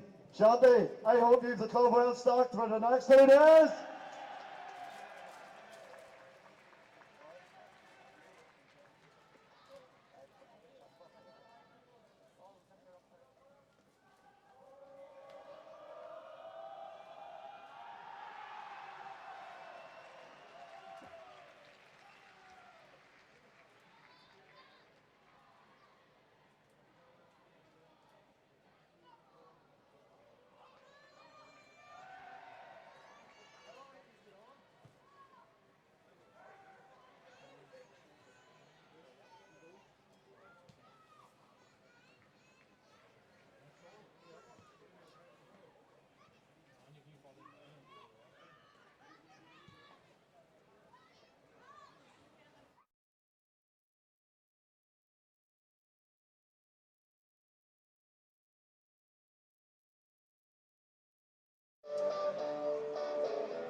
There's now Grimley.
Fogra, a wallet has been lost on the field, so if anybody has found a wallet, can they please leave it into the control room? Going to be